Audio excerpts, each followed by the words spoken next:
Hey, what's up, everybody? How we doing out there?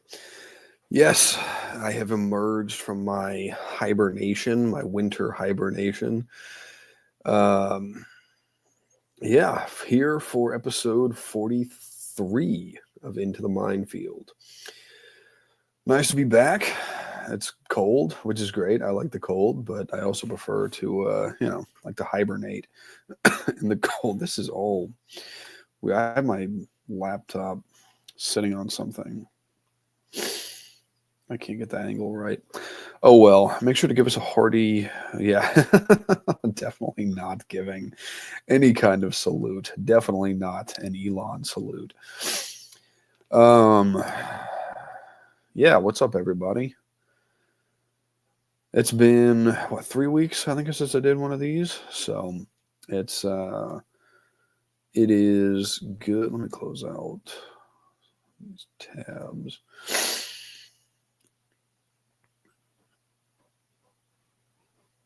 Which ones do I still need? Get rid of that one too. Okay. You'll have to excuse me. I have a mild cold. So see, this is how much I appreciate y'all. That I came out of hibernation, dealing with a cold, and yet I'm still here.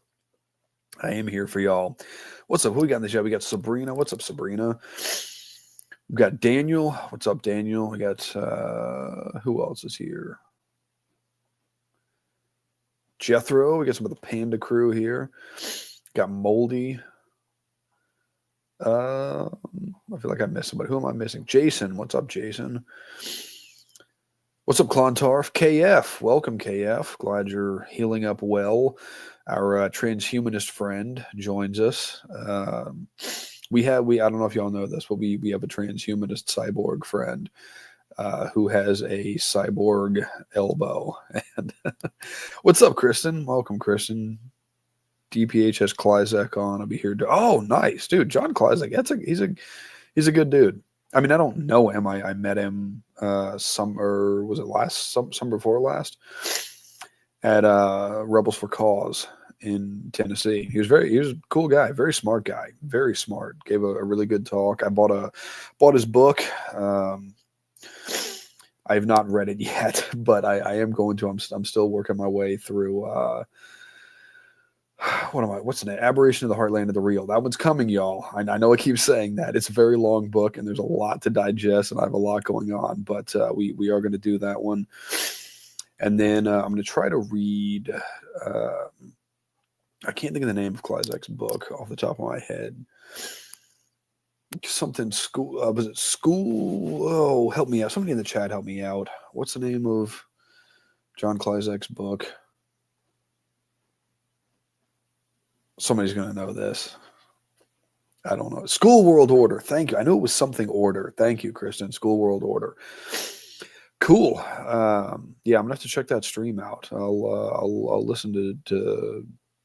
I like listening to Klizek. He has a lot of. It's just like a fire hose of information, but it doesn't feel like you're getting blasted with information. So cool. Gonna looking forward to that. Let's see. So yeah, the election is over. It's been over. Inauguration happened, and y'all know I'm not like a politics guy, but this isn't even. I mean, Trump is a politician. I don't care what anybody says. Whenever people are like, oh, he's not a politician, he's a businessman. Well, do you know how many? Pretty much every politician. I mean, you have people like Bernie Sanders who have never done anything except politics. Who won again? I'll tell you who won. Elon Musk won. Larry Ellison won. Sam Altman won. Mark Zuckerberg won. Jeff Bezos won. Yeah, all of those people. The guy that runs SoftBank, Japanese, he's from Japan. Yeah, Peter Thiel won, exactly. And we all lose. Everybody else loses. Those guys won. We all lose. What's the guy? I don't want to butcher his name. The guy that runs SoftBank. Yeah, AI won, exactly. Yeah, artificial intelligence. Um, and George Soros won because I don't know if y'all know this. Scott Bessent, who is up for, was it Treasury Secretary, is a George Soros crony.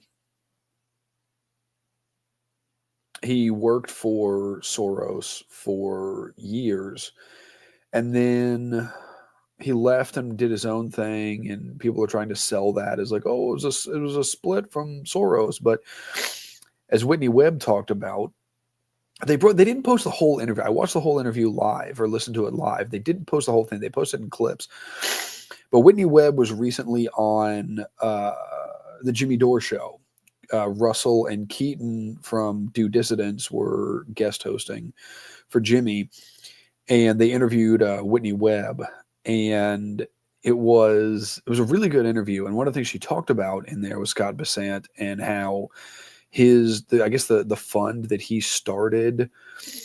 Yeah, we have to compete with the Chi-Coms. That's right. Apparently, the fund that Scott Bessent started was started with capital from George Soros. So it's not like he there had some kind of major falling out. I mean, he's a Soros guy through and through. One moment.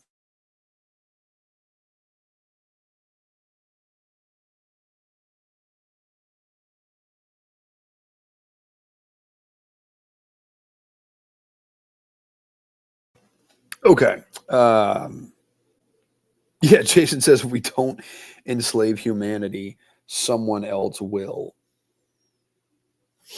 Yeah, no, that's exactly it. That's the whole idea. It's like, oh well, someone else is going to do it, so we have to do it first, which is a stupid way of thinking. So yeah, man, anyway, where was I going with this? Oh, yeah. So Trump is a politician through and through, because a lot of people in politics, how do you think they get to the point where they can be politicians, right? To where they have enough, to where they're notable enough. You either have the people that, start out like, AOC so far, her entire career has been in politics. Bernie Sanders, I don't think he's ever had a job aside from being a politician. But then you have people, most people they come out of the business world. So a lot of people come out of business. A lot of people start businesses. What's up, Sabrina? Did I say what's up to Sabrina earlier? I don't remember. If I did, what's up again? Um, yeah, so most people come out of the business world. A lot of people are attorneys. A lot of people work for, a lot of people, yeah, entrepreneurs. Who's the guy from South Carolina? Uh, Ralph Norman. That guy's worth, like, I think close. I want to say like close.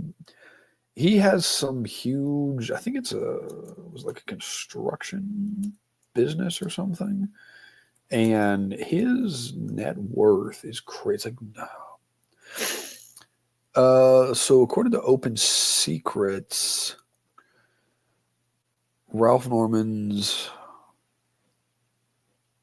Yeah, he has an estimated net worth of $43,398,070 in 2018. It's probably more now. So, yo, what's up, Mojo? AOC was a bartender. Her brother sent an audition video to Justice Democrat. She won a spot and they ran her. Oh, okay, that's right. Yeah, she was yeah, that's right. She was I thought she was like a waitress or a hostess or something. Yeah, she was a bartender. That's right. So, but yeah, that's how a lot of people they come out of the business world, and so that's exactly what. Because like, oh, they had success in business, and so people are acting like this is a new thing with Trump, where, oh well, he's came out of the business world, and so he's not a politician, he's a businessman. Well, you could say that about just about anybody except for AOC and Bernie Sanders and maybe somebody else. I don't know, probably some other people, whatever. So yeah, I mean, I've seen politicians dupe some people on a pretty massive level. Never anything on this level. Even Obama in 2008 the dupe, the hoodwink. What was that? What was that? There's that great clip of Stephen A. Smith. There's like, we have been hoodwinked. Was it bamboozled, run amok, and flat out deceived? And that is exactly what happened here. Even Obama 2008 wasn't this big of a hoodwink, of a bamboozle, of a flat out deception. Than is what Trump did in 2024. It's staggering. Excuse me. Yo, we got Mello. What's up? We got some of the Panda crew in the house. What's up, y'all? Shout out to the Panda crew. So yeah, I mean, I thought it was going to be bad. I had no idea it was going to be this bad because, lest we forget, Trump, to this day, one of his biggest accomplishments that he brags about is Operation Warp Speed, right? But then he got Robert F. Kennedy Jr.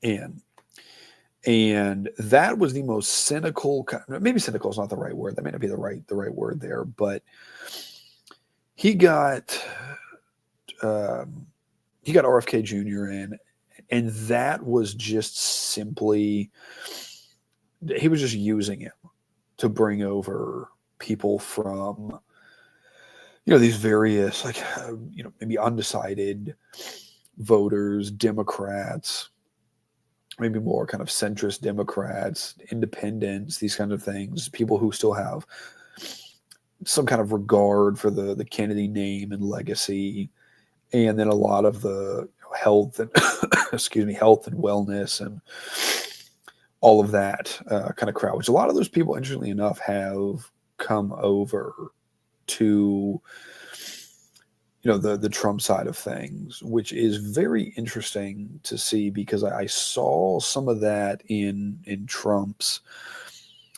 towards the second half of his first term, particularly after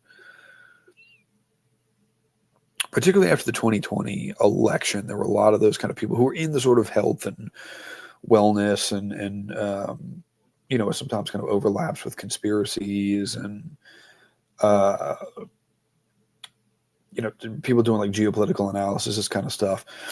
A lot of those people came over to the Trump side of thing. A lot of people got involved with like the Stop the Steal movement. Some people on the ground, some people more just kind of talking about it online. It's one moment.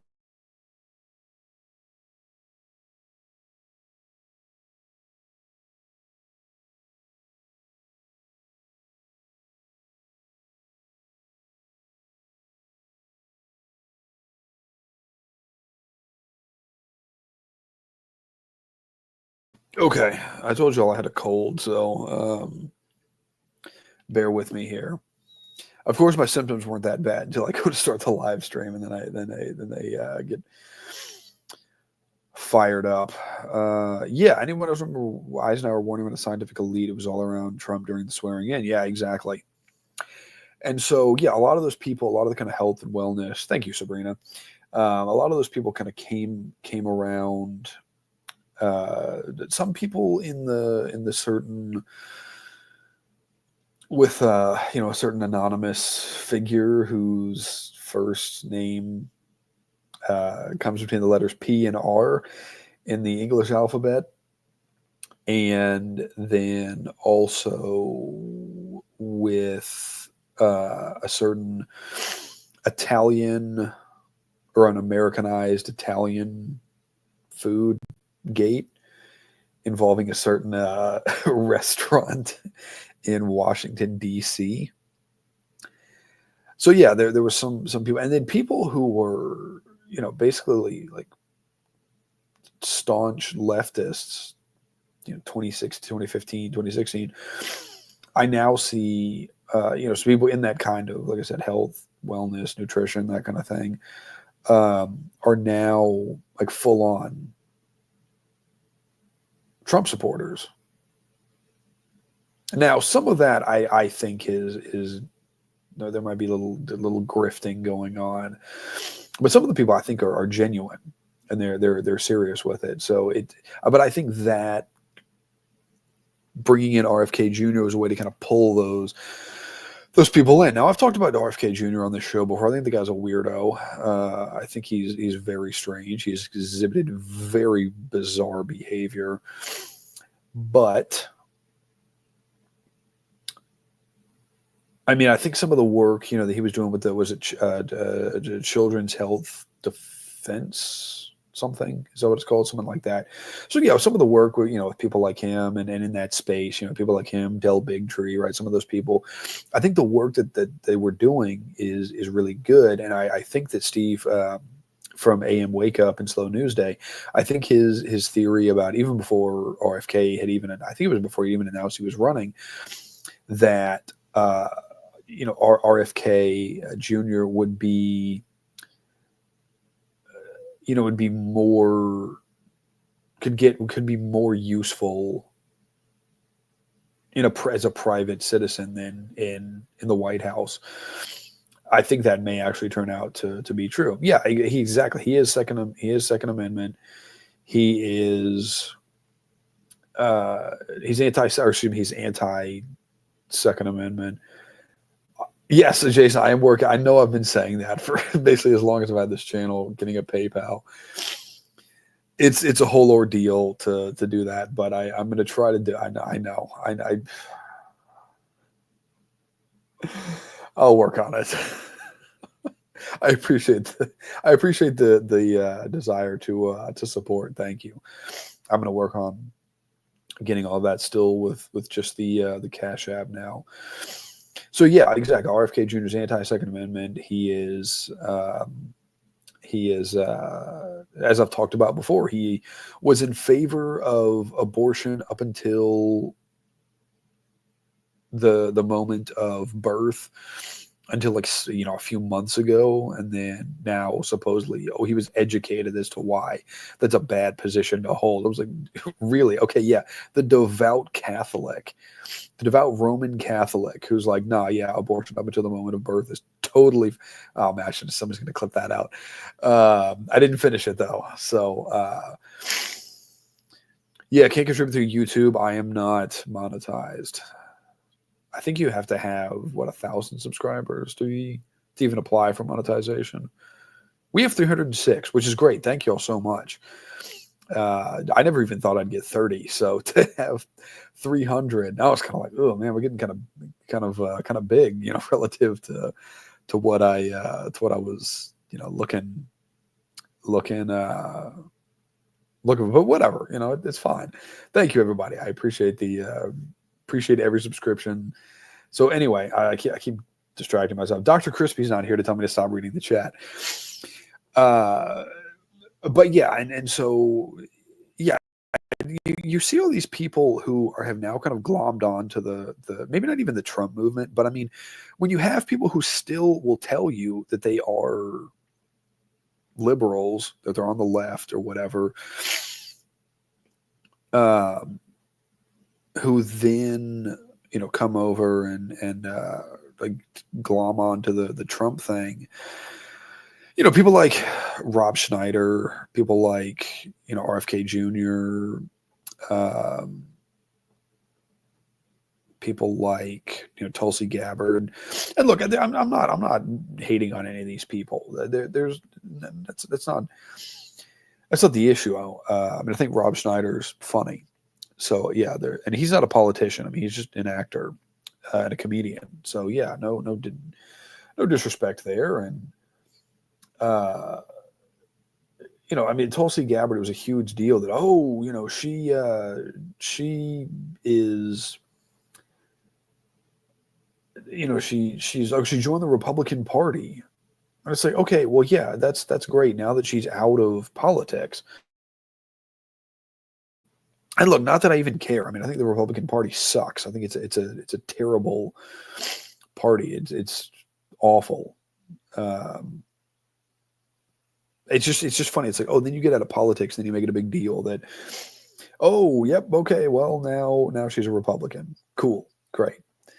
But apparently it doesn't seem to have changed on anything, because she is also vehemently anti Second Amendment, in favor of abortion, all of these things. And I got this thing. When I got on YouTube earlier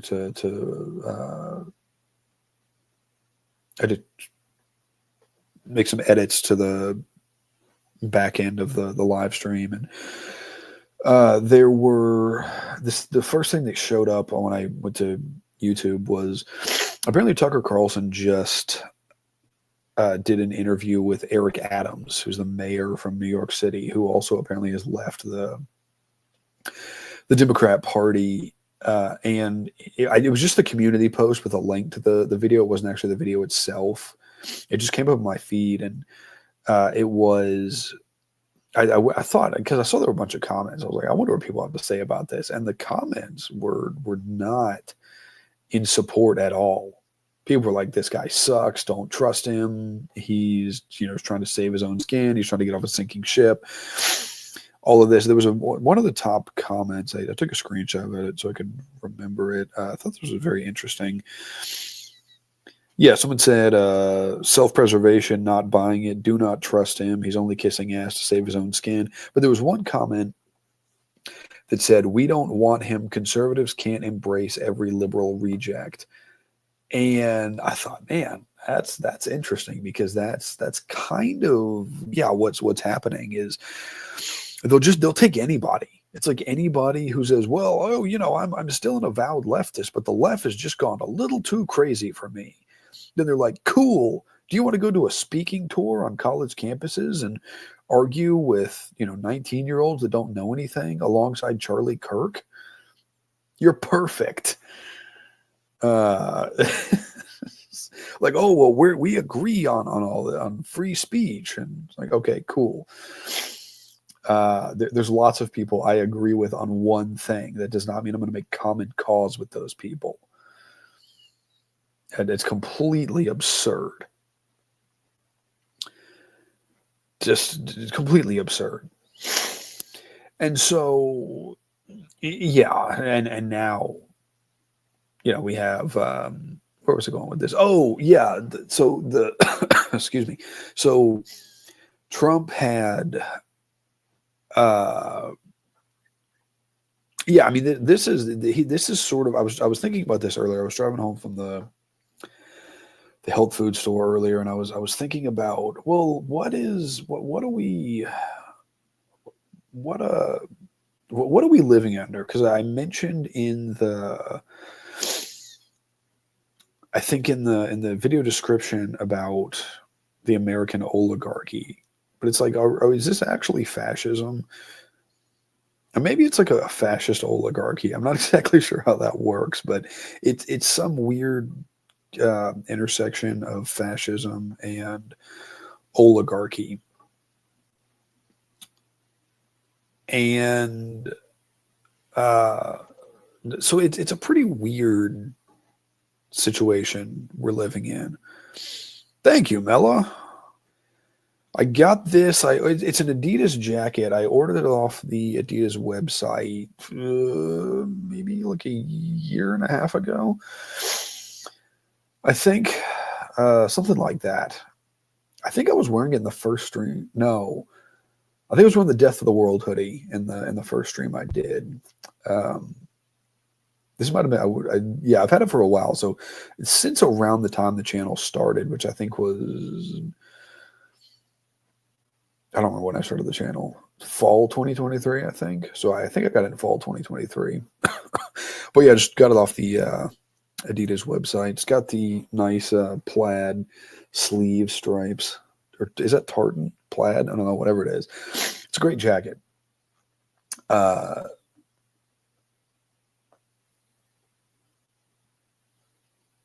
Anyway, I just lost my train. I got distracted. Is the stream still going? I opened up the YouTube app, and it says something went wrong. Are we good? Y'all are still chatting as if we're good. Let me know, because the stream is not showing up. on. That's not good. Potentially. We're good?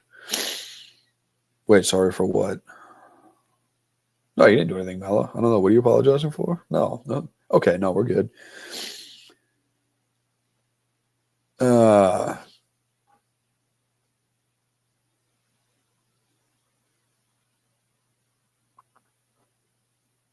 okay, now I like that wall. Thank you.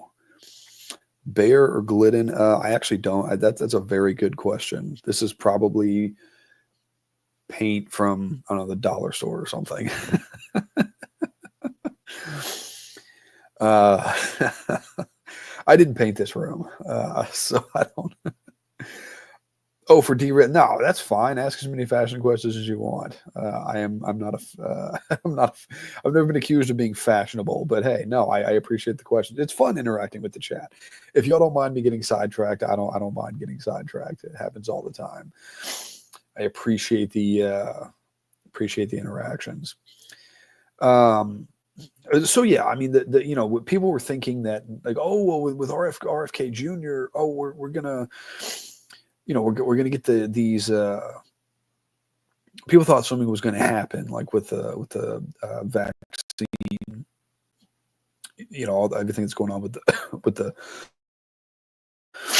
with the vaccines, and yet now, 2 days, not even 2 days, was it 2 days, 1 day? No, two. Yeah, I think it was 2 days into the new administration.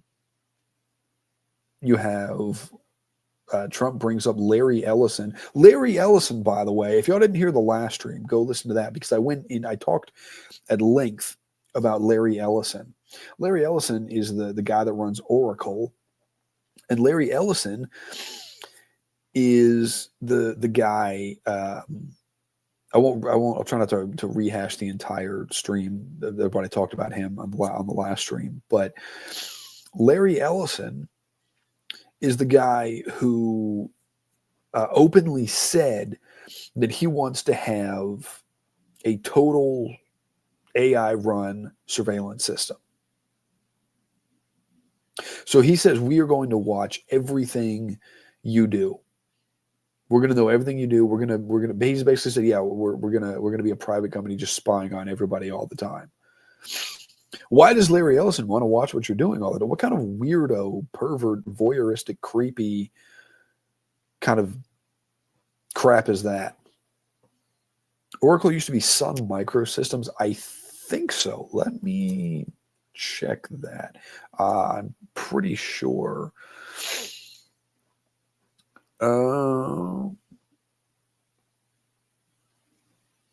Did it become?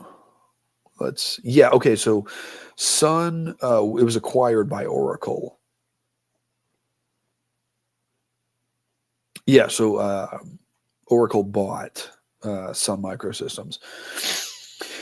And so yeah, then Larry Ellison gets up there and says, "Oh well, yeah, actually, we're going." So yeah, this is the guy who wants to spy on you.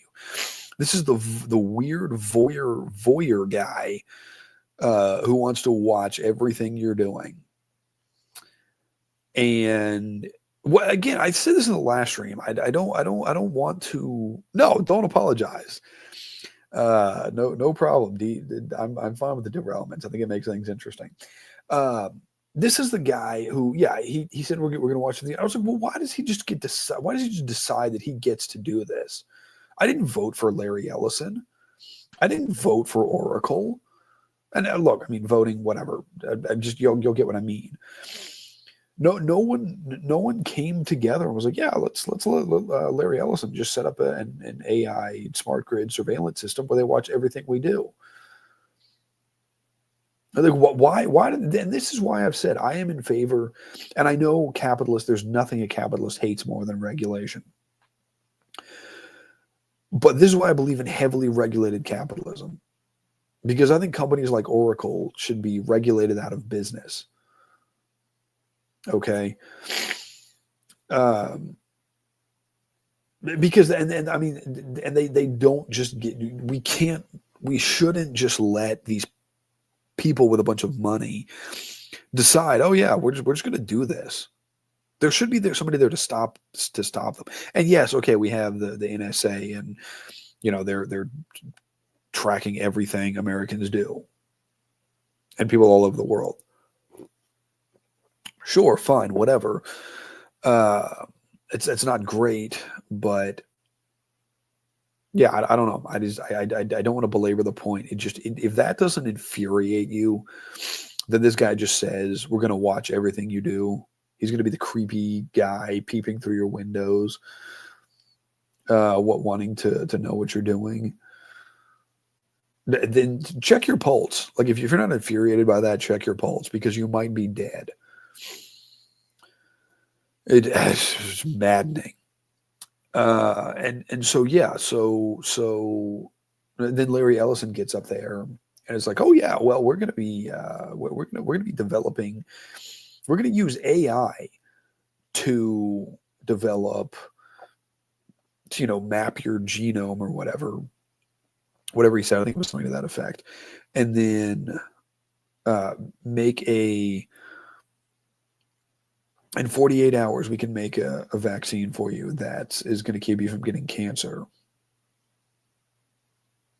It's like, okay, there's a few issues here. First of all, I didn't even think about this, but I saw a video Greg Reese put out about this, and where he said, well, what about the safety trial? Like 48 hours, like where are the safety trials? Right, because AI can't even get the hands right. If you do some, generative AI image, do this thing to, make like whatever it is, and then the person has like 8 fingers on their hand. Okay, it's like you're telling me AI can't even do that, and we're going to trust this to? Now, granted, that's different AI, whatever. It's all the same. I mean, AI is basically, it's just one, as I've heard people say, it's just like one giant predictive text machine. And so, AI can't even get that right. And what was it? I think it was United Health. AI, what was it? Let me see if I can't remember what it was.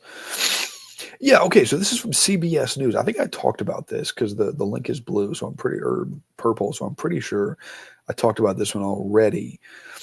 There's a lawsuit filed against United Health that they illegally denied elderly patients care owed to them under Medicare Advantage plans by deploying an AI model known by the company to have a 90% error rate.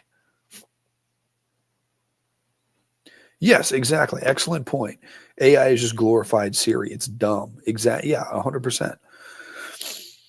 That's what it is. It's Siri. It's Alexa. It's Google giving you a list of suggestions when you're going to search something that it thinks you might be looking for. AI is my Instagram feed, right? That shows me suggested posts, which it seems like half my Instagram feed now is just suggested posts and ads. But it shows me suggested posts of Gilmore Girls memes and clips. It shows me clips of and photos of pandas, particularly baby pandas. Right? It shows me charts about and graphs about the stock market and the economy because it thinks I want to see these things. And you know what? The algorithm is correct. I do want to see those things. But that's what it is. Look, and if that's all they want to do with AI is just to show me stock and economic charts and graphs I haven't seen, to show me pandas, and to show me Gilmore Girls clips and memes, I'm fine with that. Problem is simple. We're in the system. That's why they're pushing all this stuff on us. Taxes, new stricter laws. It's all legal but not lawful. True sovereignty. No, yeah, I see that point. Yeah, that makes sense. Yeah, I mean, it's so hard to, and I know a lot of people say, "Oh, we're just detached from the system," and I'm not saying you're saying that, but maybe you are. I don't know, but a lot of people would just say, "Oh, we'll just unplug from the system." That's really, really, really hard to do. I'm not saying it's impossible. And look, you can, um, you can. Uh, unplug as much as possible, and I think that's good to not spend money wastefully, not spend money on things that are detrimental to your health and well-being and freedom and all of that. What do I think of Nvidia? I actually don't know a ton about Nvidia, honestly. I really don't. I think the guy that, unlike Elon Musk, I think the guy that started that company is actually, I can't think of his name, but I think that guy's actually smart. And I know a lot of people who've made a lot of money on Nvidia stocks, but that's pretty much all I know. I've kind of, I don't own any Nvidia. I guess I do in like index funds, but I don't personally own any specific Nvidia stocks. But that's pretty much all I know about the cut. That's something I've been meaning to dive into. Closest thing we have to Skynet is probably Nvidia. Okay, I'm gonna look into that. I've kind of followed their stock performance, but I haven't. I really don't know much about the company. One moment.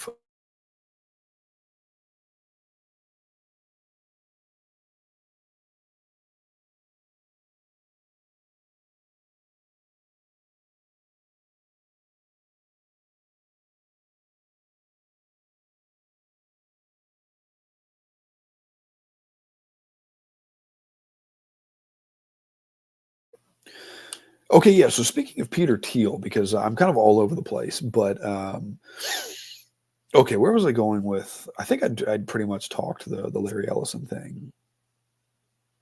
Oh, but yeah, I mean, it's like, oh, you're gonna do okay. No, I know where I was going with this. So your AI has a 90% error rate. So that means 9 out of every 10 times is wrong. Okay, that's really bad. And so yeah, then they want to use this to give. Well, what if the AI does this thing and it's like, all right, the AI says this, that this is what you need, so you don't get whatever. Can say, I don't know, like leukemia, like you would say leukemia. All right, cool. Well, what if it gets something wrong, and then it actually gives me turbo leukemia, and 4 months later I'm dead? What about that? I mean, the risk that you would be taking doing something like that is just too risky. I don't think anybody would trust that. I don't see that happening. Sometimes you'll Google things and it'll give you that AI generated uh, uh, uh, what's the word I'm looking for? The like summary of what you're looking for. I've gotten things before of things I've been looking up that I know for a fact are wrong. I can't think of it off the top of my head, but and then it's like, oh, here's this, and then you might see something, go to the source, and it's actually not. It's saying something different. So the idea that you would trust this to make you a vaccine in 48 hours that could give you that could give you cancer, probably will, that could cure cancer. It's like, wow, how are we supposed to trust this? Because people have been trying for decades and decades and decades and decades to cure cancer, and they still can't do it. No one's been able to do it. So yeah, I don't trust it. Anyway, I don't want to belabor the point, but speaking of Peter Thiel, I was messaging with one of the homies the other day about, and Peter Thiel came up in the in the exchange, and but Peter Thiel is, Yeah, someone said in the chat, I didn't catch this, something about Vance and Thiel. Yeah, Vance is a J.D. Vance, vice president, is a Peter Thiel crony. Um, and Elon Musk, I don't know if they're still friends, but I know at least at one time he was linked up with Peter Thiel. And interestingly, so Peter Thiel, people know about. Apparently, he was outed as gay by Gawker, the gossip rag. And then Hulk Hogan had something. I think it was that video he made was leaked by Gawker, and so then the story was that Peter Thiel sued. He bankrolled the Hulk Hogan suit to make Gawker bankrupt and make it go under, and everybody said it was retaliation for them outing him. Maybe that's something to do with it. But what's interesting is that Whitney Webb, in that same interview with the guys from Due Dissidence on the Jimmy Dore show, she was talking about how Epstein's Black Book was originally I think it was his butler sold it to Gawker. I think it was the Black Book. It was something like that. And so he sold it to I think he sold it or turned it over or something to Gawker. And Peter Thiel, of course, according to Whitney Webb, Peter Thiel was palling around with Jeffrey Epstein. And so the theory is that Peter Thiel actually sued. The lawsuit was about trying to get rid of Gawker so that people wouldn't dig too much into, and they created the whole media spectacle, and they did the Netflix documentary. I think it was a Netflix documentary about the whole, Hulk Hogan suit. So it turned into like a media circus. So then people aren't paying attention to the fact that Peter Thiel is pals with Elon Musk, or excuse me, Peter Thiel is pals with Jeffrey Epstein. Interesting theory. I think there's probably something to it. I have no opinions anymore. All I know is that now I love pandas. Yes, we have successfully bagged another one. Well done. Well done, my friends. Anyway, so yeah, and then Elon Musk. I mean, I've talked at length about Elon Musk. He's the arch nemesis of this show, but yeah, he got a lot of media play over the last few days over his salute. I don't think the salute was actually a Nazi salute, Roman salute, whatever you want to call it. A lot of people are like, "Oh, he's openly, a Nazi." It's like, okay, I don't think Elon Musk is a Nazi. He's too Reddit to be a Nazi. I know I've said it a billion times. I'm going to say I'm saying it again.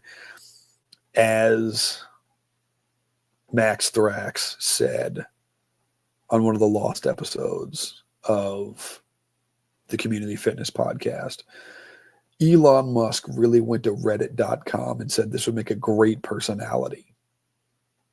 Okay. Elon Musk, I genuinely don't think the guy is in his mind. I don't think he's a fascist. I don't think he would think that he's a fascist. And I don't think he's a racist. I've seen no evidence of that. But the guy is, I mean, he's an avowed technocrat. He's an oligarch.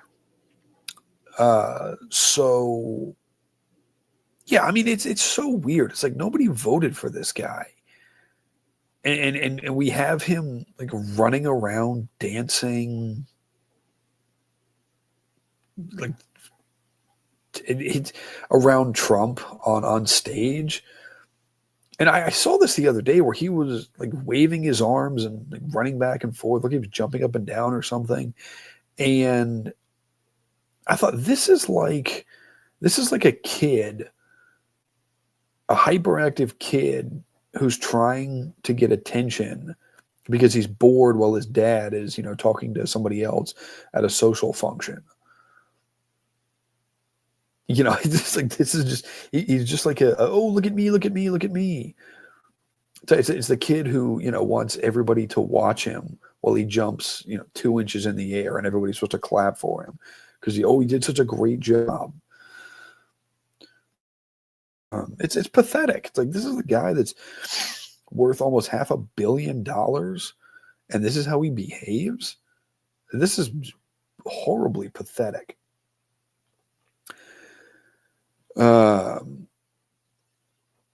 yeah, it was like, and there's all this crap about, oh, Elon Musk, oh, bro, he's so smart, oh, he's the smartest guy ever, bro. He's like, what was it? Jamie Dimon just said the other day at the World Economic Forum that I don't think it was at the forum. It was an interview he did in Davos, that he said that Elon Musk is like this generation's Einstein. Okay, you're telling me that the guy who bought Tesla, started SpaceX with somebody who's part of, or it was I don't know if the guy actually started it, but there was associations with a guy from In-Q-Tel. The guy that tweets all day, every day, nonstop. This is the guy. You're telling me this guy, oh, he's so smart, bro. He's so productive, bro. He's like literally Einstein. What? I don't buy it. I don't buy it at all. So yeah, and Elon Musk, this is if y'all noticed, I don't know, maybe I shouldn't show how too much of the proverbial sausage is made, but every title of every video, of every live stream I do, it has, there's some meaning to it. Most of the titles come from song lyrics, and some of them I kind of tweak at various times. They're at least lifted from them, or kind of take a line and tweak it for whatever purposes what I'm talking about. And then all the song in the Instagram post, which if y'all want to follow me on there at Digital Minefield, I think double the subscribers I have as opposed to how many followers I have, which on Instagram, which that's fine. But it's funny because I never advertise the Instagram on here. I don't really do anything on there except for post the occasional meme and announce live streams. But anyway, yeah. So the song, all the songs I use, they also, there's some meaning to them. They relate in some way to what I'm talking about. And in this case, it was Cape Canaveral by Conor Oberst, who's a brilliant songwriter, by the way. Great artist. I first heard I heard Bright Eyes back when I was, I think, 14 or 15, maybe. And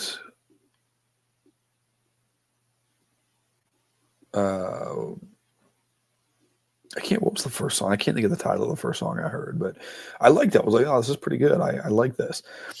And never got to see Bright Eyes live. They came to, I could have seen them a couple of years ago, but they were requiring that people had a certain medical procedure in order to go to the show. And oh yeah, he's almost as good as Metallica. But I did see him live solo. I mean, he had a band with him. It wasn't just him, but a couple of his solo tours. Not the Mystic Valley Band, which is a bummer.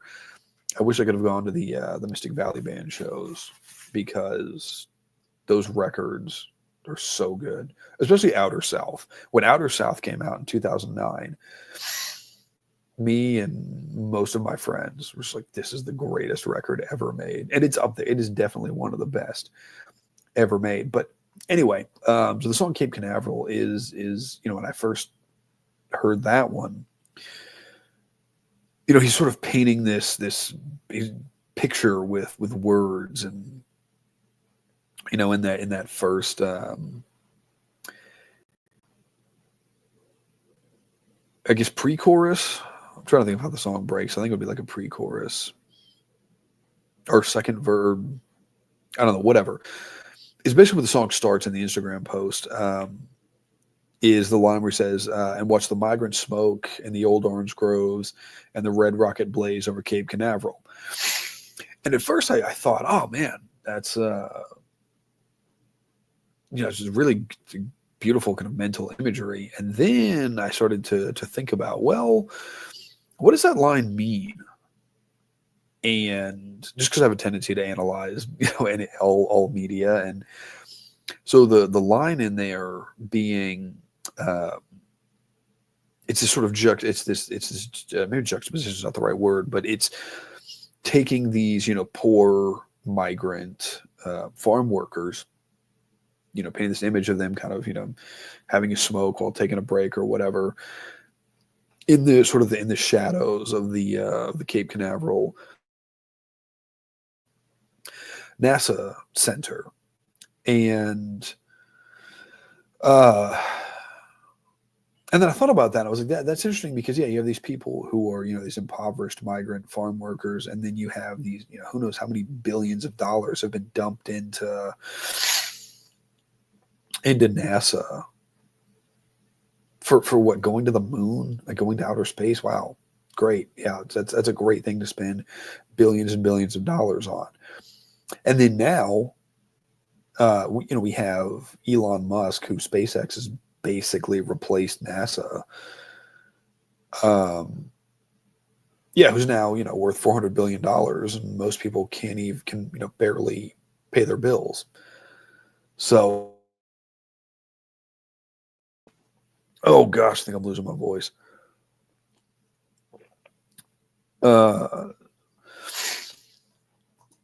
So yeah, I thought that was kind of interesting that this guy is now basically running might as well be running the country, because he bought himself a seat at the table. And so yeah, Tesla. I looked up some of the SpaceX subsidies. In 2020, SpaceX received $885,509,638.40 in subsidies from the Rural Digital Opportunity Fund. The FCC denied SpaceX's request to reinstate the $885.5 million subsidy in 2003. The FCC's decision was based on SpaceX's failure to meet program requirements and demonstrate service delivery. Yeah, because the guy couldn't build a rocket that wouldn't explode immediately until like a month ago. Yes, I'm gonna get some bone. I got some bone broth earlier. Yeah, I'm definitely gonna get some of that before I go to bed. So yeah, and then SpaceX. Yeah, SpaceX's rockets have been increasingly used for NASA launches since retirement of the space shuttle in 2011.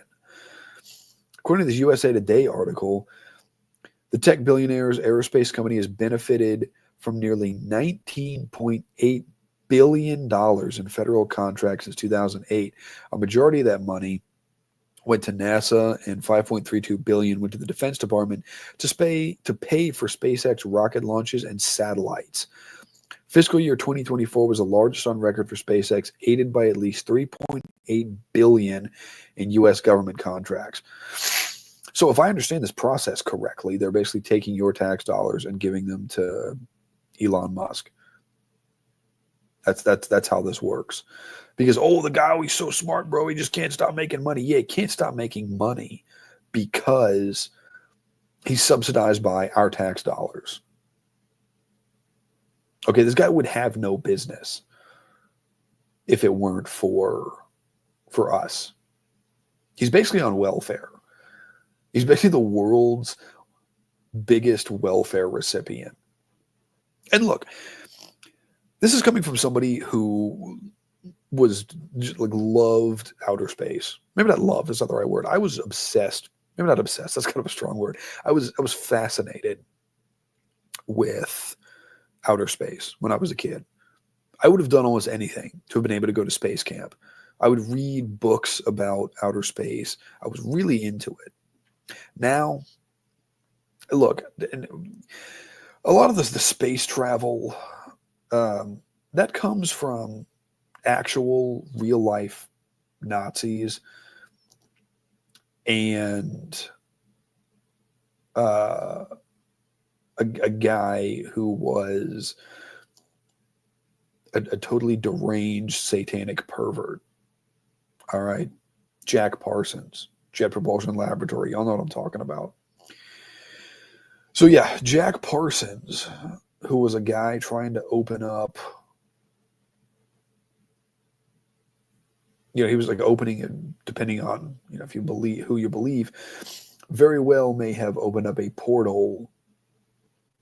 People say, I don't know, was said to have opened up a portal so he could commune with demons and let them into this dimension. I don't know. Maybe. Who knows? Anything's possible. It sounds crazy, but maybe. I don't know. Regardless, the guy was a total freak. And so it's like, okay, when you have deranged,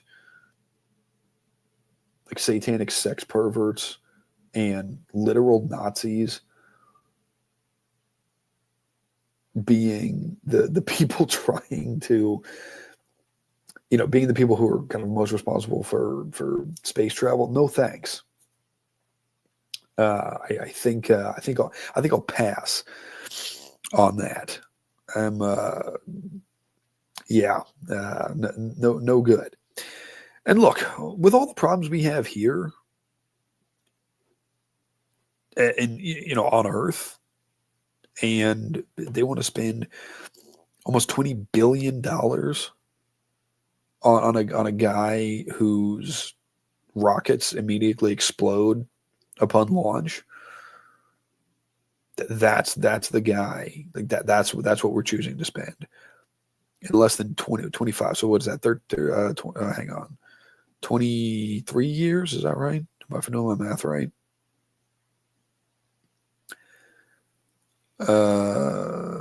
No. 10, 15, no, hold on. 2008, 2018, 10 years. 17, whatever that comes out. I can't. I'm trying to doing the year math in my head. I get. Hold on. Oh gosh, I sound like a complete fool now. 2025. Okay, 17 years. Okay, I was off by by several years. Oh,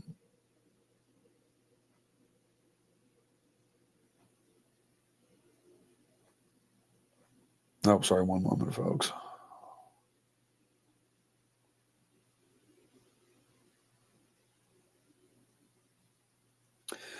I was off by a few years, but yeah, that's what we're choosing to spend our money on. That's great.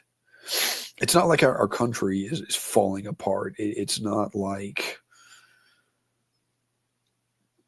our roads aren't collapsing and people are starving and all of this. And so anyway, yeah, I mean, who knows? I don't know. I don't want to sound like I'm complaining. It's just, these are the kinds of things I'm noticing and thinking about. And I think that, we're in a pretty bad, potentially pretty bad situation.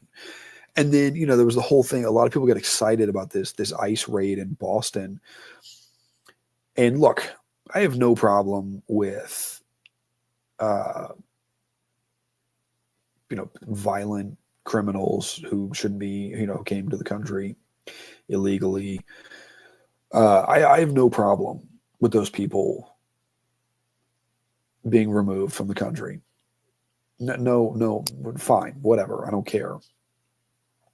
But Tom Homan talking up the ice. Oh, we're going to deport. Everybody was here illegally, and they did this big Boston raid, and I was like, oh, it's a huge deal. Well, the Boston raid, they deported what, 4 people? And look, I mean that's 4 less violent, dangerous criminals than we had before, but that's okay. Yeah, off to a smashing start. And so yeah, we have that, and we have Larry Ellison, who's going to make us. Excuse me, who's going to make AI vaccines for us. And so yeah, now they're talking about getting rid of. Oh, we got to get rid of all these regulations, and well, that's not great. I don't like the sound. I don't like the sound. Now, some regulation, sure. I think some of it's. I'm not an expert on regulation. I think some of it's probably dumb and unnecessary. But you can't just give these people free reign to do whatever they want. That is dangerous. That's extremely dangerous. But yeah, that's what's happened. Is Trump has showed himself to be totally on the side of the tech oligarchy. Those are his people. Those are his guys. Those are the ones who who he has surrounded himself with, who he has chosen as those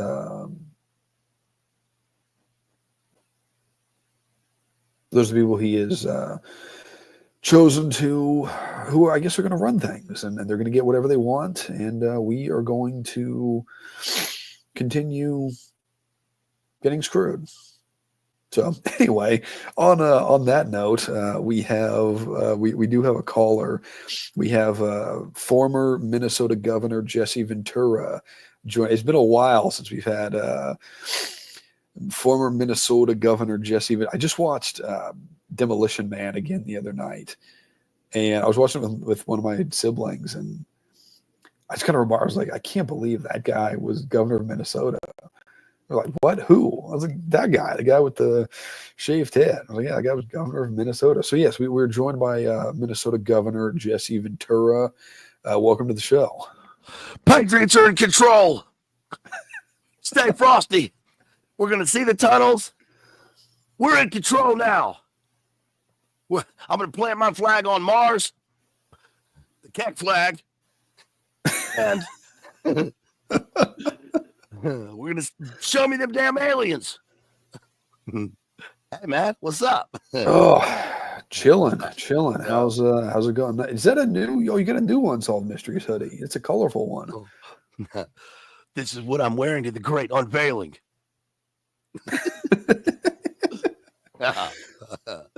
Assemble, Patriots.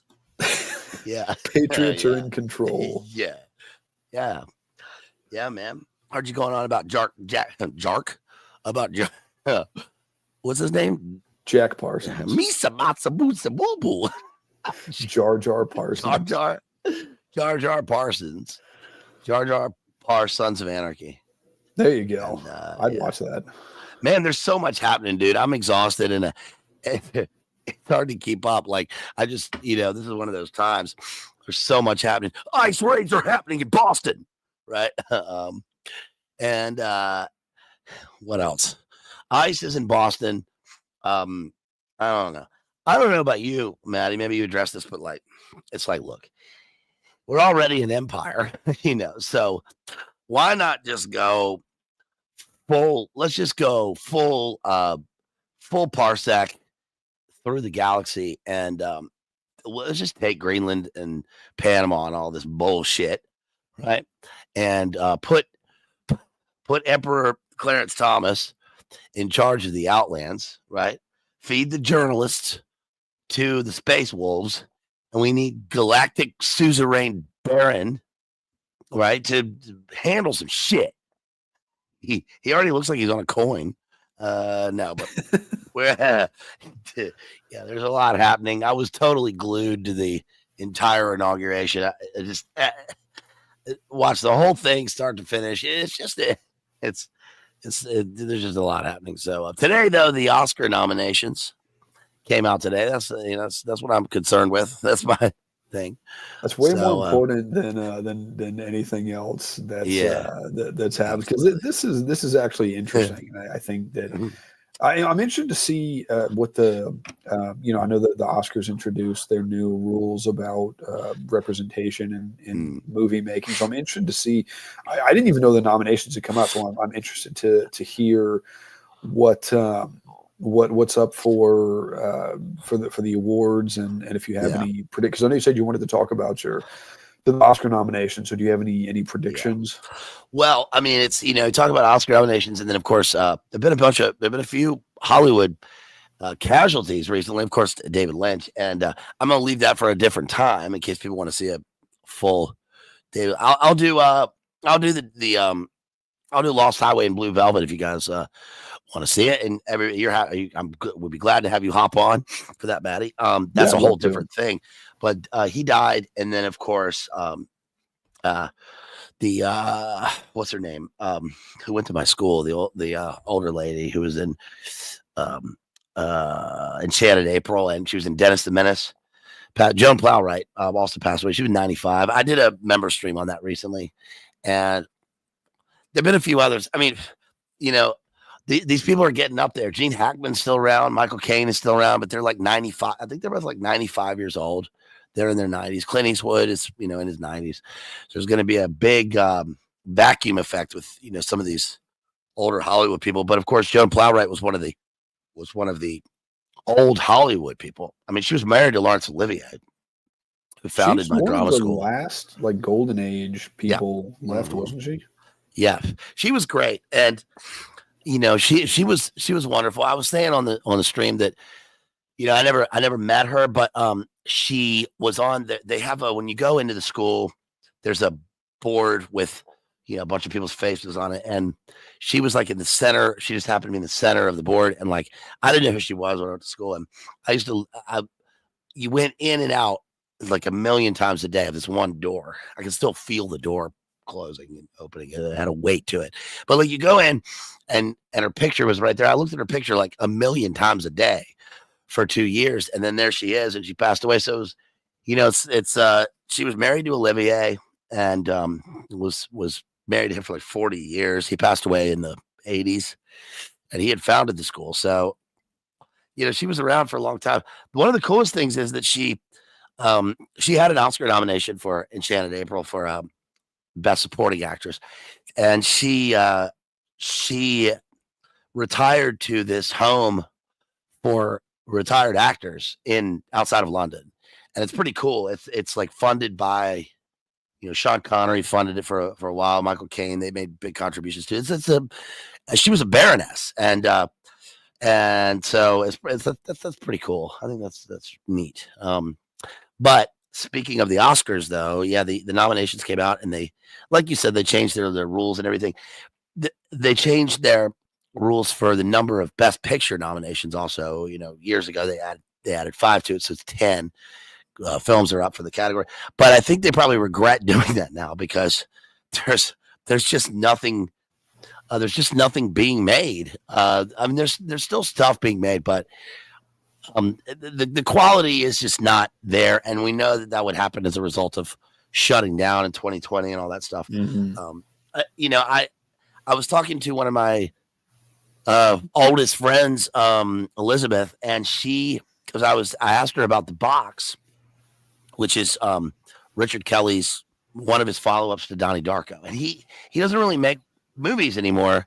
And I asked her about it and why, and she wrote me this long letter, and she has pictures, and that it's pretty cool because she was the first time camera assistant on the movie. And she told me some stories about Cameron Diaz and about folks. If you need a refreshment, you go to Wawa. Okay, they've got a nice coffee milkshake with whipped cream. It's just great for a cozy wintertime. They need to sponsor my ass. So anyway,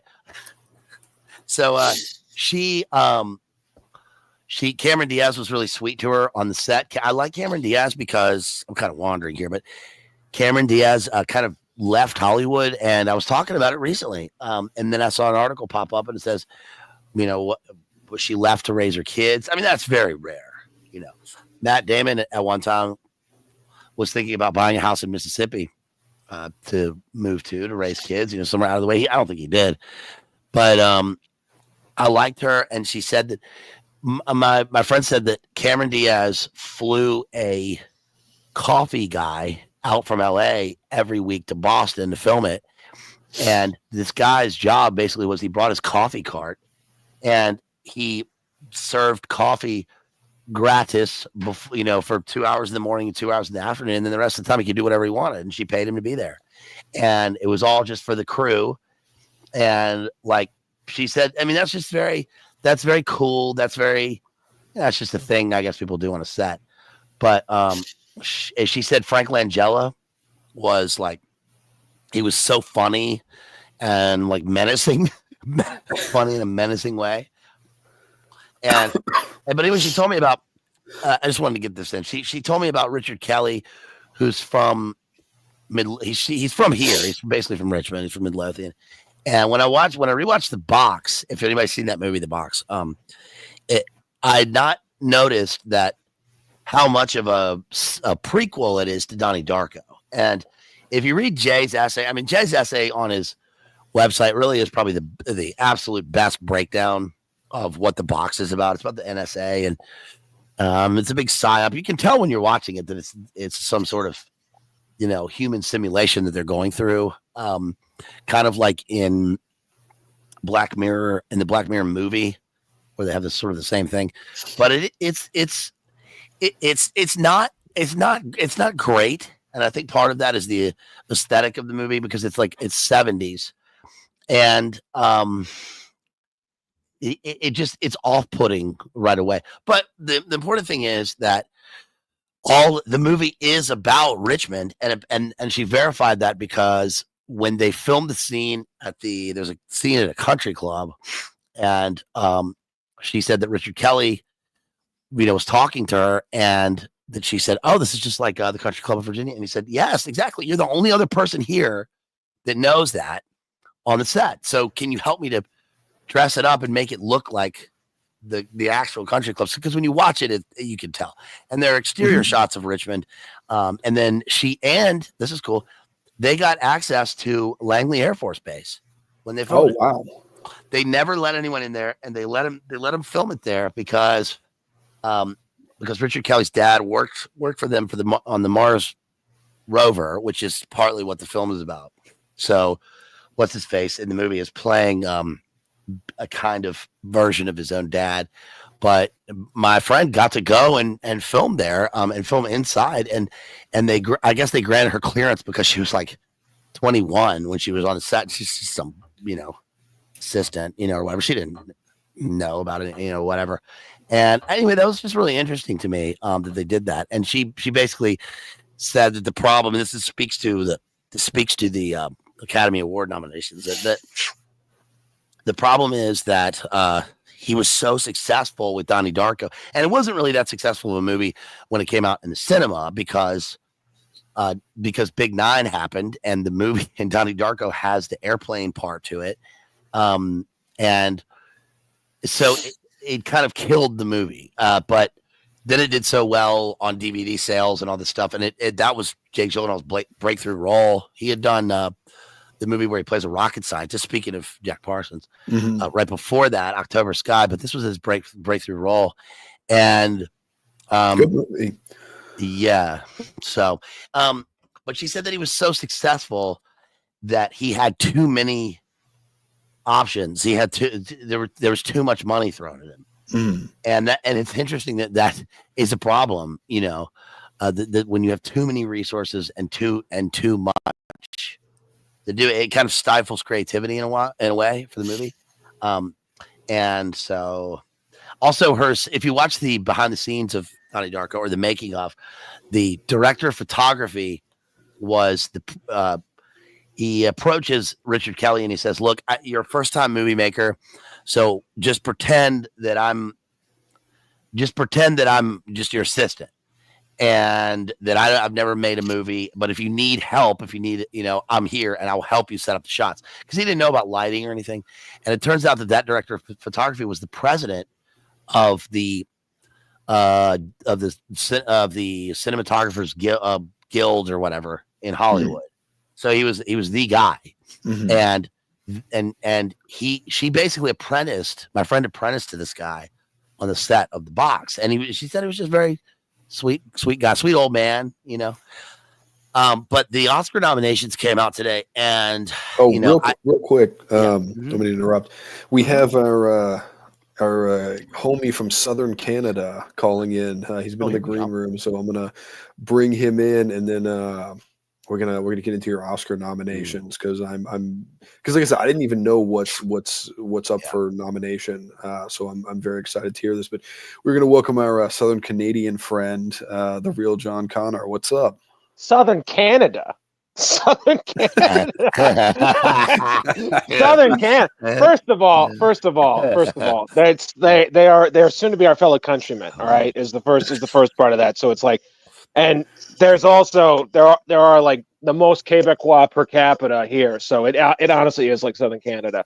Like there's still people that speak French here in New Hampshire. You know what I mean? That's how Canadian it is. So yeah, it's pretty crazy. So it's interesting, Henny. It's interesting that you brought up the thing about The Box too, because like I saw that in theaters, like, and it came out like late 2008, I think, late 2009. Yeah. Yeah, something like that. Yeah, I saw that in theaters with my stepsister and my brother, and I like remember just hating the movie. I just thought it was the dumbest movie ever, because like, I was more interested in like Terminator and shit like that. But yeah, I just really wanted them to I was really hoping they would like somehow like shoehorn in Man in the Box by Alice in Chains in it. I was just like, they have to include that in the movie. It's going to be in a soundtrack or something, right? But no. Well, you're from the frozen north, right? Yes. Yes.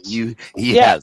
Yes. And by the way, when we get 2 inches, it's not the end of the world. Yeah, right. Exactly. We get that, and it's just and Maddie, isn't it? Did it snow where you guys are? By the way, was it a dusting? Was it because like I've seen on Instagram, I've seen other places, like all of SEC country basically got they got more snow than we did. We only got like 3 inches this past weekend, but I don't know. What did you get, Maddie? Well, you were walking through snow, and that's better than walking through blood and bone in the streets of New York. I know that. Well, listen, I was trying to find my brother in all fairness, and come to find out he was on the set of Donnie Darko the whole time. So, Yeah, we got a little bit. Yeah, it wasn't too bad. Yeah, I mean, roads got a little icy, but nothing terrible.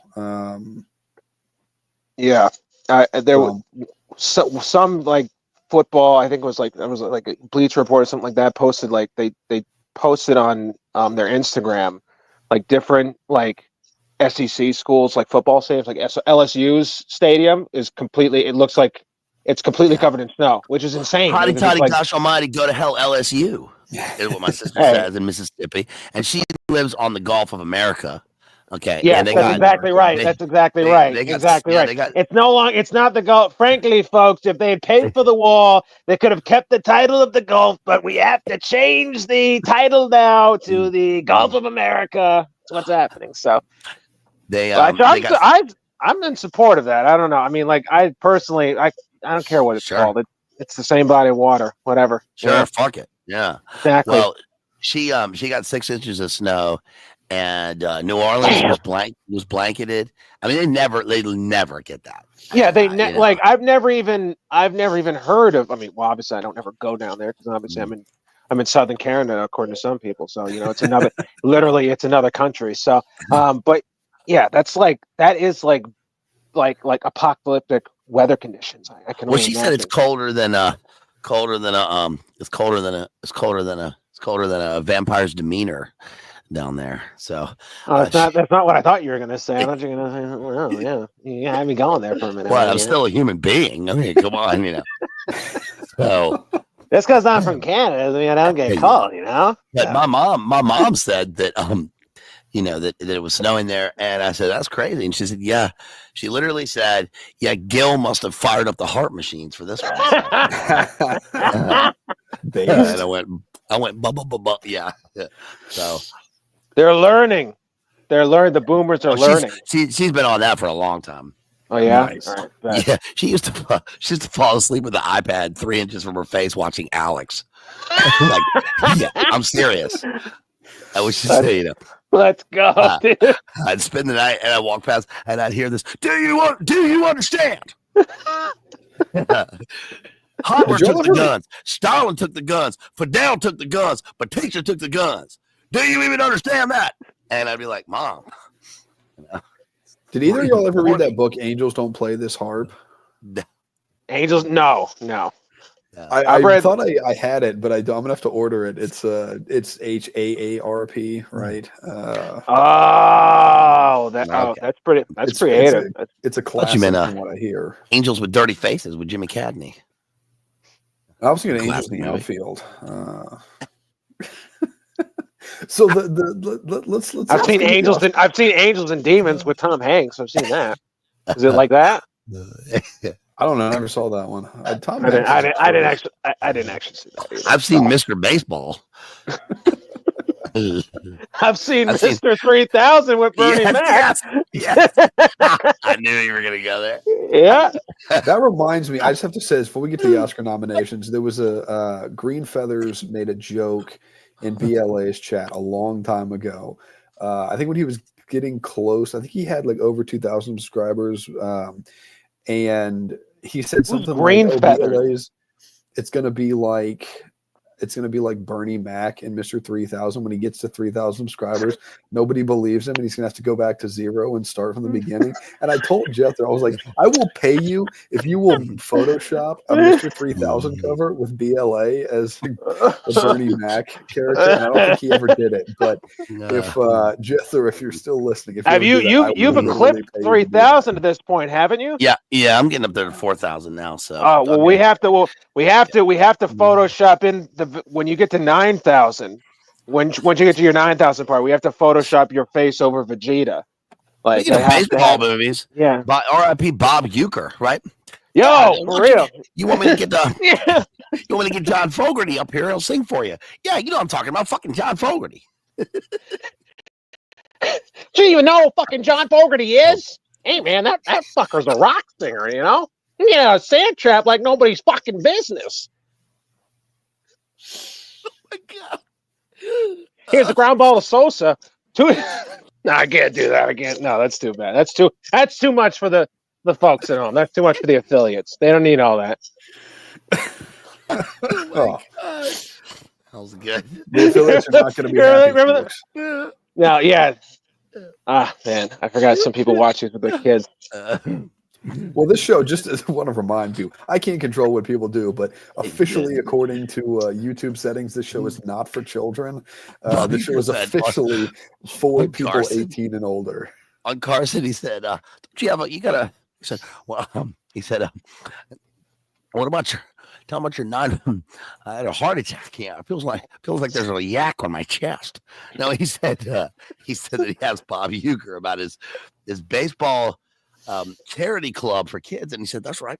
He said that's right. They got to go out there and hit some sluggers, and if they're not so good, I tell them take the baseball and just whack a kid in the leg with it. That'll get you ahead. So Uecker, there was this the last time the Brewers were in the pennant was like in 2008.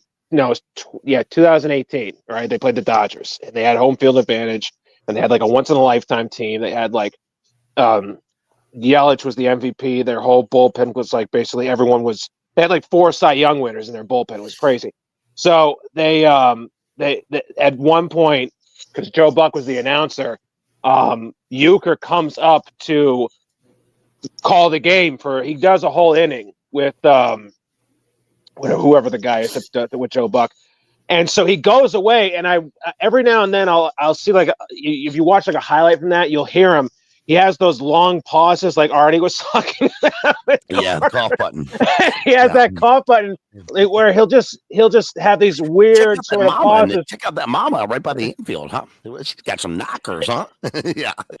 Ryu with a 2-2 pitch. Check out that broad over there with the shorts on. No, it's a strikeout now. 2 down. Yeah, exactly. And now it's just I want to go back and watch more highlights of him because I guarantee you there's just going to be these weird ellipses of just like silence where it's like ain't really silent, you know. Yeah, fly on the wall in that room, you know. So well, speaking of sports, let me give a shout out here because my boy Trey Henderson won the Natty. That's right, he won the Natty. That's right, he won the Natty. They won it. So I've now taught a full-on college football #1 championship team. He's the captain, so he's going to go. So is he going to go to the draft next year? Yes, I mean he's going. Dude, well, if the Patriots draft him, no, not the Raiders, dude. You don't want to go to the Raiders, dude. Yeah, no, you didn't want to go to the Raiders. The Raiders suck, dude. The Raiders are awful. Yeah, you want him to go to the Patriots? They're going to pick him. Yeah. No, you want him to go to the Patriots. That's what it is. You want him to go to the Patriots because #1, then he's like an hour away from me. That's the first part. #2, listen, I want this guy. I want him to go to the 1991 Washington Redskins. Okay, Cinderella season. All right. They're having a Cinderella season right now. What are you talking about? They're in the midst of a Cinderella season right now, even though they're not the Redskins anymore. They're always going to be the Redskins. But they're having a Cinderella season. They're in they're 1 win away from going to the Super Bowl. You know, maybe the Bills will play, and that'll be a rematch. It'll be a rematch of the last time they won. Yeah. Yeah, Ray Finkel comes in and I'm looking for Hannibal Lecter. I'm looking for Ray Finkel and a clean pair of shorts. You see the motors running, but there's nobody home. Oh look, little footballs. Laces out. Put me in, coach. It's all psychological. Okay. Oh yeah. Okay. Enough of that. Yes. So, Oscar nominations. What did get nominated this year for the Oscars? Anyway. So I'm gonna hold my predictions here because I'm, I bet 33,000 on Oscar predictions. I've got a long track record. It's my only skill of betting the winners of every category and who will win and who should win. So I'm gonna hold back on that yet because there's a few of these movies I haven't seen, and I do want to see The Brutalist because it's 3.5 hours long. I said that's just my game. I got nothing going on. Maybe I'll meet a friend there in a sleeping bag, like I saw when I went to Dune 2.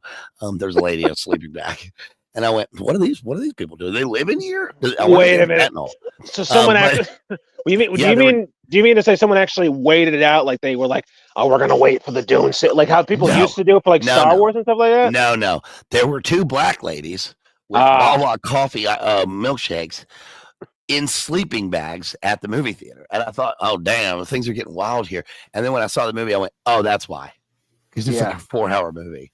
Yeah, and, they were into it. I was about to say, was it really cold in there or something? Yeah, they were like, oh damn, Timothy got the bitch got the worm, and I think that The Brutalist. I want to see The Brutalist because it's directed by the guy who was in Funny Games with Michael Pitt, which doesn't mean anything to anybody else probably, but it's about I thought maybe it would be about Roger on American Dad's Laszlo Morphine being a brutalist architect. And I think it's a fictional story, but it's it's Adrian Brody once he escapes from the H cost, right? And he's a pianist and he decides to be an architect and he's a heroin addict in the movie and goes to New York. And then I guess brutalism is an architectural. This sounds probably terrible to most people. They don't want to see any of this, but that's just my movie. And so Adrian Brody's not going to win the Oscar, and I haven't even seen it, and I'll tell you why. And it's because he won for The Pianist in 2002, I think, which is the Polanski movie. But if you remember when he won in the ceremony, he was awarded by Halle Berry because the former Best Actress winner last year will hand it. She awards it to the best Oscar, best actor Oscar winner of that year. She handed him the Oscar, and he grabbed her, and he like made out with her deeply. And it was one of those weird things that like killed his career for years. Wait, Adrian Brody did this? Yeah, Adrian Brody is very, very famous. I didn't even know about that. Yeah, when he did it. I like how you described it as deeply. Also, that's like that's a nice little touch. It was a deep, swooning kiss that she had to. Yeah, it was very weird. All right. Yeah, enough of this filth. Family audience. Kids don't need to hear that. Right? Yeah. Oh, come on now. Come on. Enough of this filth. But so I need to see that, and I want to see Conclave with Ray Fiennes. I don't know who's going to win, but I do know that A Complete Unknown. Let's see, A Complete Unknown is that nominated? Dune Part 2 is nominated. That should win, obviously. And maybe it will win because it's Denis Villeneuve, and I don't think he's won. He hasn't won yet. All the other guys, that sort of school of foreign directors, Alfonso Cuarón has won. Guillermo del Toro has won. All these guys have won, and he hasn't. So he'll probably win that. I just want to say real quick, he should have won for Sicario, because I don't want this to be a situation like where DiCaprio won for The Revenant, which was his worst movie, because there was nothing else good, and like he just didn't get the Best Actor Oscar, and then it was finally like, okay, well, everything sucks this year, but The Revenant sucks the least, so we'll just give it to DiCaprio. And Villeneuve, it's like if everything else sucks this year, and it's just like, well, we'll give it to him for that. I don't know. I don't know. Dune 2 is because I like Sicario. Dune 2 is fantastic. Dune 2 is good. Yeah, but it's disappointing that he's never because he's a great director. I mean, guy. He should have in all honesty won it at least 3 times by now, because he should have won it for Blade Runner also. but I don't even remember what came out. That don't win. Movies like that, and it was nominated, but movies like that don't win Best Picture. Dune 2 could win Best Picture. There are rules. There are kind of rules, and there are unspoken rules when it goes along with this, and it doesn't matter, but it kind of does.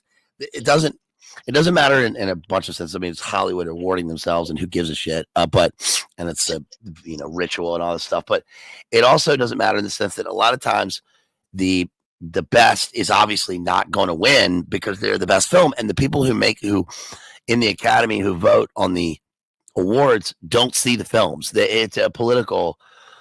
A socio-political competition for clout and money making, and there are grudges that go along with this. So Leonardo DiCaprio didn't win. He should have won for The Aviator. His one movie he should have won for was The Aviator, when he played Howard Hughes. He's so good in it, but he won for The Revenant because of the climate agenda that went along with the making of the movie, and that was what was guiding Hollywood at the time. And because of his whatever he did for his contributions to the local Inuit whatever their sexual whatever their thing was, the people that were making love to the buffaloes or whatever. I mean, he won for that, and for the stories that go along with the movie making are such bullshit. Like, oh, he ate a raw heart of a bison. Who gives a shit? Who cares?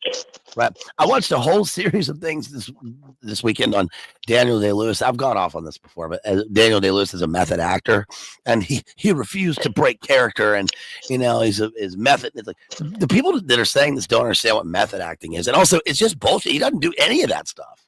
It's just not true. It's just things that they make up. Like, for instance, it said when he was filming Lincoln, he would go around town in costume as Lincoln and refuse to.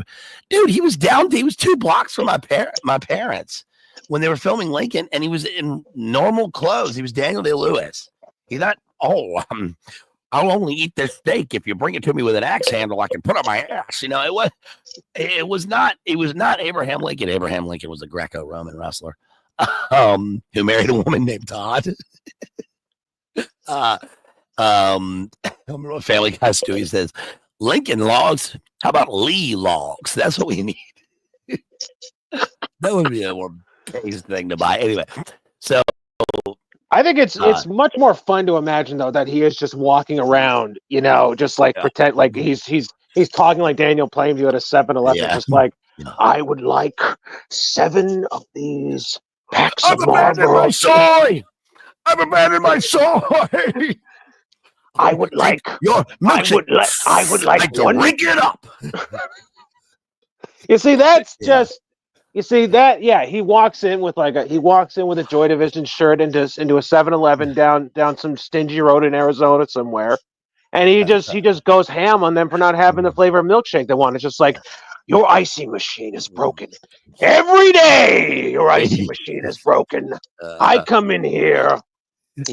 That's maybe it's not real, but I would like it to be real. It'd be funny if it was.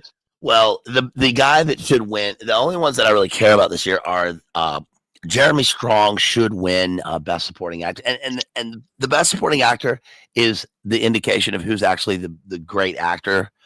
The great actors have won Best Supporting Actor. It's the Best Actor is a completely different category, completely different way of methodology of acting.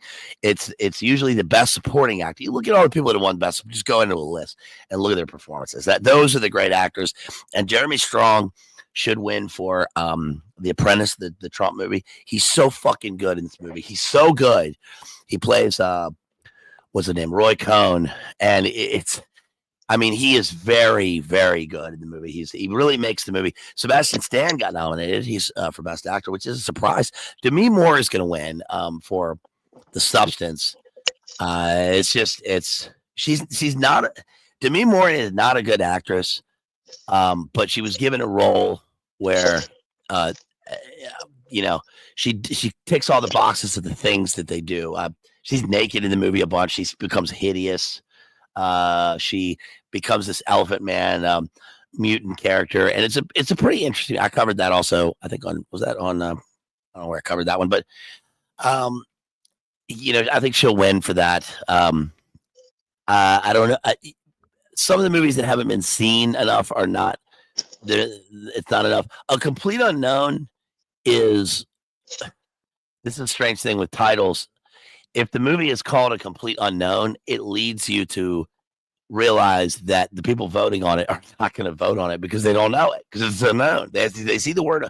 These people will see the word unknown, and they'll go, "I don't know what this is." And they're in Hollywood. They make the movies. So I covered that one with Joseph Arthur last week, and that was in Members Now, and that was a lot of fun. By the way, shout out to Joseph Arthur because he's so fucking awesome, dude. It was great for him to come by and to get a real, musician's take on Dylan. And if you weren't there, if you're in Members, go and look at the song that he sang at the end. I mean, it was beautiful. He's so good. And I'll say that and none of this really matters, but I'll say that as far as making movies is concerned or making music, there's a thing that's becoming more apparent now to a discerning eye, which is it's not the realism of it, it's the believability of a truth conveyed in the artistic medium. So for instance, the song, like with Dylan, for example, the song Joey, you guys you don't have to like Bob Dylan. Just go back and listen to the song Joey by Bob Dylan. It's fucking unbelievable. It's unbelievable. It's about Crazy Joe Gallo, and it's a 5-act Shakespearean song in like 7 minutes. There's 5 sections. It's his whole life. And it's so incredible because you also realize that the song is making Joey Gallo into this like Robin Hood figure, and you like love him at the end of the song. The song is it's like a completely different perspective or something on a folk hero in a time and place, and it's unbelievable. But A Complete Unknown is I don't know if that'll win much. Timothée Chalamet, I think is great. I really do like him, and I think that I hold to my thing about A Complete Unknown with him playing Dylan, that if you're going to play in if you're going to act in a biopic, especially a musical biopic, there's sort of two ways you can go. And one is the interpretational view of the artist, where you don't look like the guy and you don't sound like him at all, but the audience believes that you are that person because it's a story in parallel. Other movies, like that awful movie with the guy who played Black Panther. Remember when he played James Brown in that movie? Have you guys seen that movie? It's so bad. It's so bad. And people loved it at the time because they were like, oh, it's just like James Brown. What's that actor's name? He passed away. Chadwick Boseman. It's Chadwick Boseman, like you've never seen him before. That's right. I just want to say real quick, this may be a controversial. Yeah.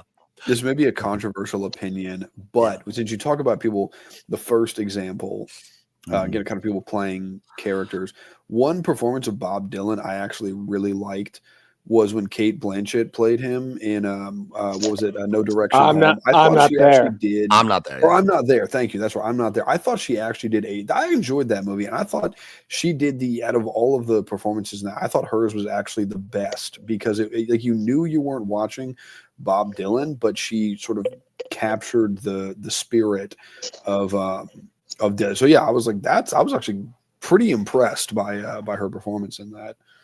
I like Jamie Foxx's Ray Charles.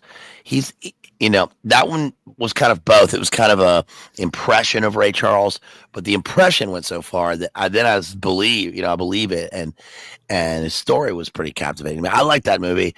That was 2004, I think. What's interesting is that there's a Johnny Cash character played by Boyd Holbrook in A Complete Unknown, and it's the same director as the guy who did Walk the Line.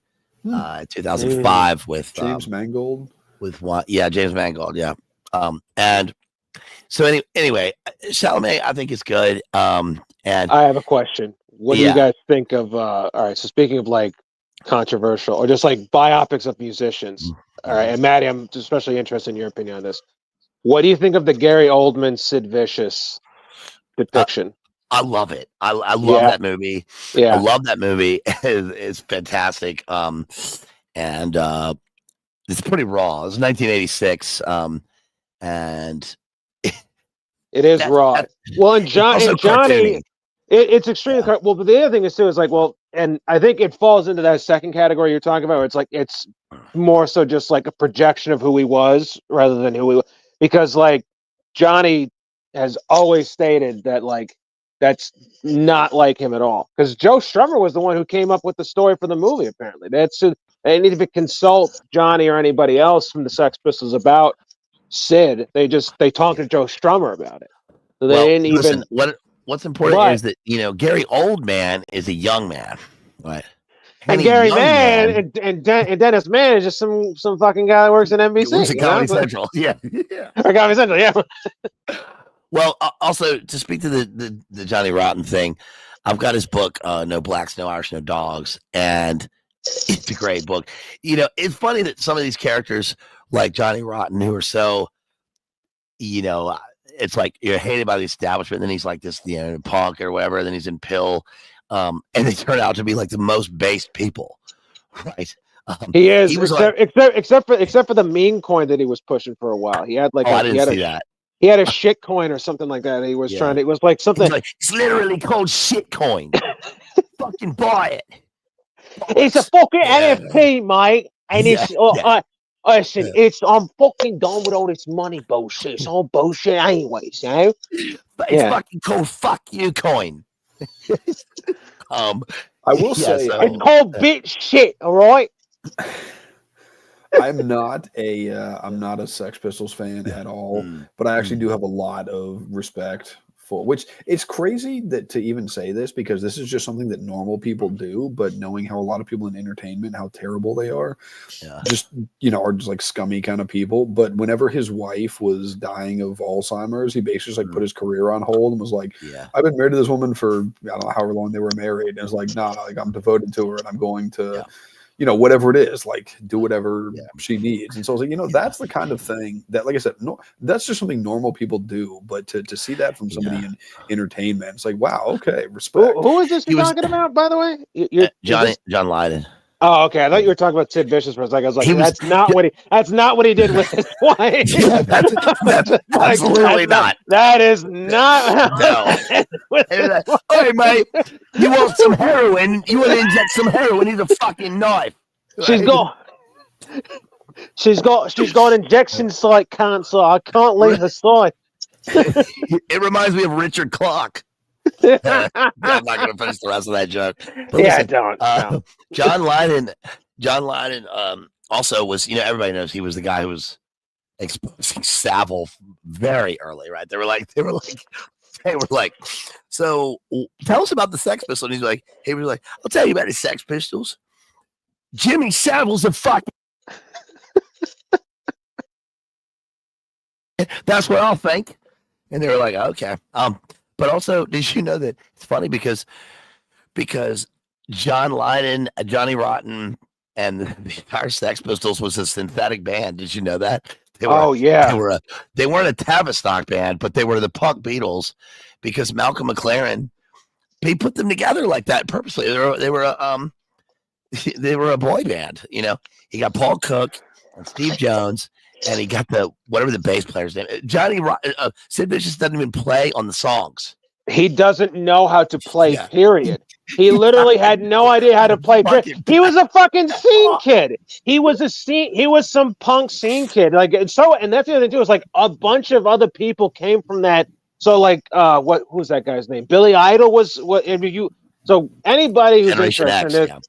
Yeah, Generation X, and then so was Susie and the Banshees. She was also from that scene too. So if you go, anybody who's interested in this, one of the best documentaries I think, period, ever, is The Filth and the Fury, which deals with this whole history. But yeah, so Malcolm McLaren, it's the best. But Malcolm McLaren, designed by Vivian Westwood. The what? Their clothes were designed by Vivian Westwood. Yeah. Exactly. Yeah. And Malcolm McLaren. It's like Mark Jacobs designing Kurt Cobain's outfits. It's crazy. I know. Just a random bit of music trivia. I just always thought this was funny. Years ago, apparently John Lydon was on Conan O'Brien. He wasn't the musical guest. He was just there. And he was the Allman Brothers Band were the musical guest that night. So he was making fun of the Allman Brothers Band just because, it's just what he does. And apparently Greg Allman and Dickie Betts didn't appreciate that. And so during a commercial break, Conan O'Brien told the story on the show, is that apparently Dickie and Greg didn't appreciate that. And so they went out of their dressing room and went through the building looking for John. And apparently they're going to stomp him out if they found him. And John found out about it and actually apparently fled the building because he was terrified of getting beat up by Greg Allman and Dickie Betts. It was like, that's... Yeah. And then they got in a helicopter and he never saw him again. No, that's awful. That's awful. I'm sorry. It's horrific. Reminds me of that tragedy. Which one? The Kobe tragedy or the... No, the one in Vegas.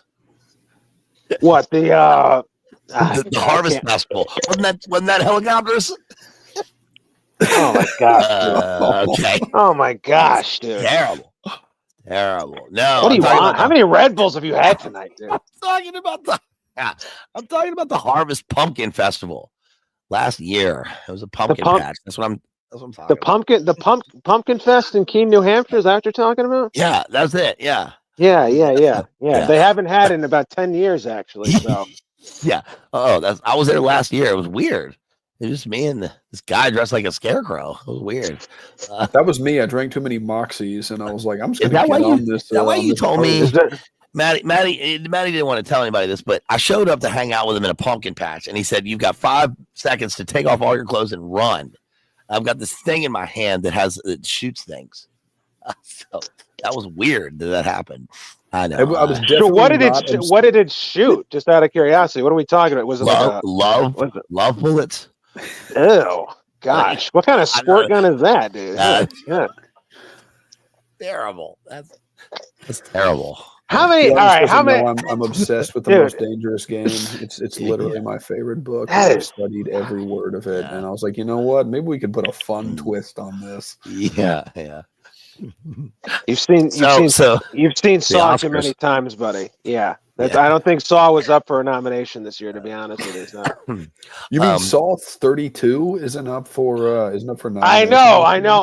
I'm also shocked. Yeah, you'd figure that this time they would. You'd also figure that this time that the game that they're advertising, people wouldn't keep playing it, but you know, he somehow suckers people's into it. Still, I don't know how he does it, but the guy, he must be a charming man. This Why buzzsaw. does the Saw keep getting smaller in every movie? Like the last one I heard about, he was like riding a tricycle, and he's like, "Yeah, would you like to play a game?" And he's on a tricycle. I never saw a single one of the movies. Tobin Bell is like 92 years old and is like, "Can I please retire? You're gonna make me do another one of these." I'm looking for best score, and I don't see it on here. I think Trent Reznor and Atticus Ross will probably be nominated. Best original score. They didn't give Challengers a nomination for that. That's crazy. Maybe because it didn't meet the rules. But the only good thing about the Challengers movie was Zendaya was the score by Trent Reznor. It's pretty good techno soundtrack. But that won the Golden Globe, but it's not nominated for this. They snubbed Hans Zimmer for Dune 2 because it wasn't enough original material. It was from the first one, and that's one of the only things I like about Hans Zimmer was Blade Runner and this, and he got that. Did he do Blade Runner? They got Hans Zimmer to do the score for those because he mimicked the guy who did the score for Sicario and the other early Villeneuve movies, because that guy is the guy who like made the almost three-dimensional sound of like the drone watching a movie that like rattles your liver when you're watching it. It's really spacey. In fact, he was Icelandic.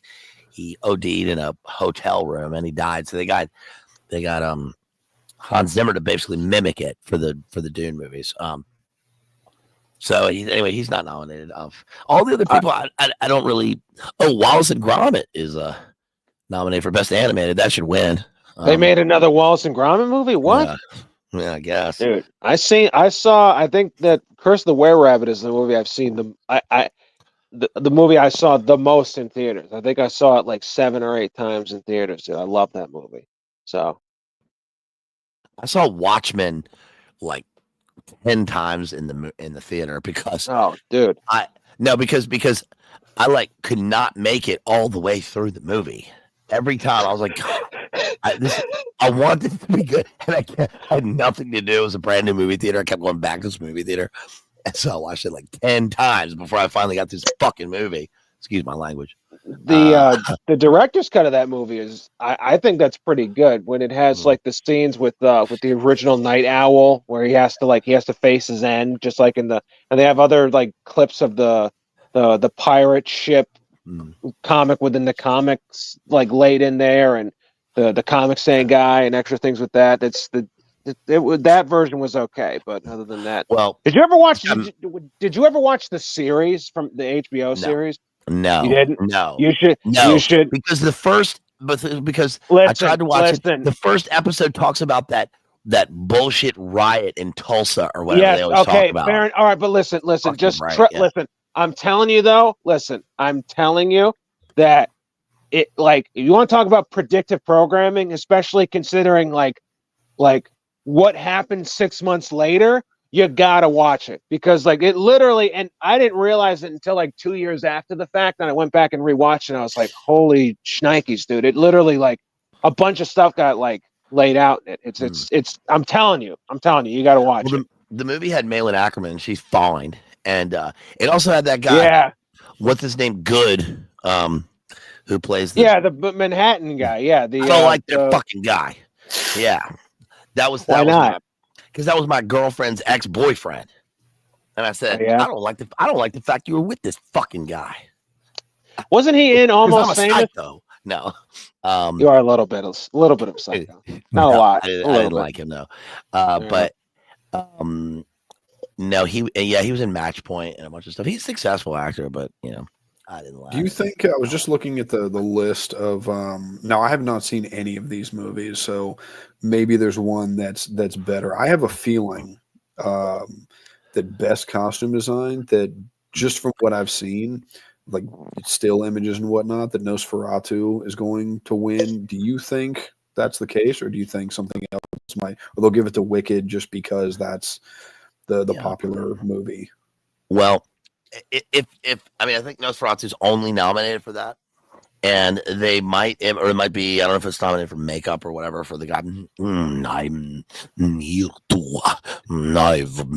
crusty man, and it's great, but you know, possibly, I think that's probably likely. But like you said, Wicked is sweeping shit, and they love musicals at the Oscars. And the other thing about the Oscars that they always do is they notoriously miss the boat on something that changes the industry or is very popular.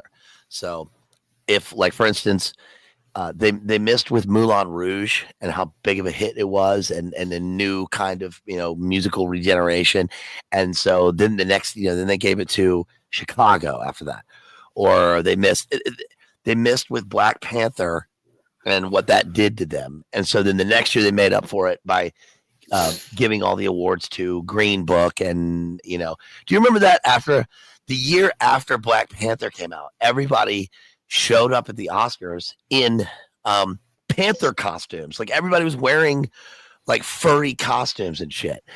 When That's Avatar weird. came out, the next year after Avatar, they were all wearing tails, like weird actors dressed up in furry costumes at the Oscars. So I don't know. They probably were trying to get ahead of that with Wicked, but I haven't seen that. Obviously, They were just dressing up for the after party and like, oh, we'll Yeah. just save time, so we don't have to change if we go to the Eyes Wide Shut after party. Right. Yeah. Little sneak peek. Yeah. But that's about all I got on the Oscars. I mean, it's just that you can tell looking at. I hear that Enora is something to watch. My buddy in Hollywood says that's I think it's about a Russian oligarch or something who. It won the Palme d'Or, didn't it? Yeah, so if it wins the Palme d'Or, it's not likely to win anything. That's usually the way it is. So, I mean, I guess that's the thing, though. But like, is it still a movie to watch? So, if it won, I mean, I haven't seen every. I mean, Pulp Fiction won the Palme d'Or, and I like Pulp Fiction. Apocalypse Now won the Palme d'Or. Falling Down, I think, won the Palme d'Or, and you know, those are also all more European. Like sentiments in movies that you know, the European eye for cinema is different. I mean, Quentin Tarantino won best original screenplay for Pulp Fiction, but he didn't win best picture. He was mad about that at the time. Remember, he was like, I don't want to hear about Forrest Gump. Okay, he hated Forrest Gump, and so but Pulp Fiction changed movies more than probably any other movie. I mean, definitely from that year. Even see, the thing about my head is that I have a big head, and I don't mean like my ego. I mean, my head is enormously high, it's enormously huge, and like I could fit probably like 3 or 4 brains in my skull. But anyways, yes, I know exactly what you're saying. Yes, it's Pulp Fiction did change probably the face of all cinema for generations to come, you know? Yeah. Even Maddie's favorite Gilmore Girls is influenced by Pulp Fiction. The dialogue. Yeah. Is Gilmore Girls nominated this year? Did they get nominated for the Oscars? They should sweep everything. I don't care that it was a television show that ended in like 2007. Also, no, 2009. Maddie, have you ever even been up? Like, have you ever actually been up here to Southern Canada? Because like, you know that like every single like all those fucking like Gilmore Girl whatever, like all the like, because I know I've only seen like the stills of it that you post on Instagram, but it's like every single town that's like smaller than 10,000 people is just like that town in Gilmore Girls, right? You know that, right? You could just find any town on a map and just go to it, and you'll be like, "Oh, I'm in Gilmore Girlsville," basically. You know Yes, that, right? I summer in those towns when I have to get out of the city and Yes, yes, I have to go on vacation. yes, And yes, New York City yes, is my just too son. much in the summer, so I have to. I'm going to go to Stars Hollow and drink coffee at Luke's all summer. Yes, I venture with the Vanderbilt to Portsmouth, and it is quite the sanctuary, I must say. I Yeah. love the grandmother in that movie. I think she's hot. Okay, I'm just gonna say it. She's a beautiful woman. Oh, Emily Gilmore Gilmore. grandmother. Yeah, Yeah. yeah. She's the only attractive person in the show for me. I know. I like the others. I see the attraction. I don't want to make Maddie mad because he loves Gilmore. He loves Gilmore Girl. I'm partial to Melissa McCarthy myself, but I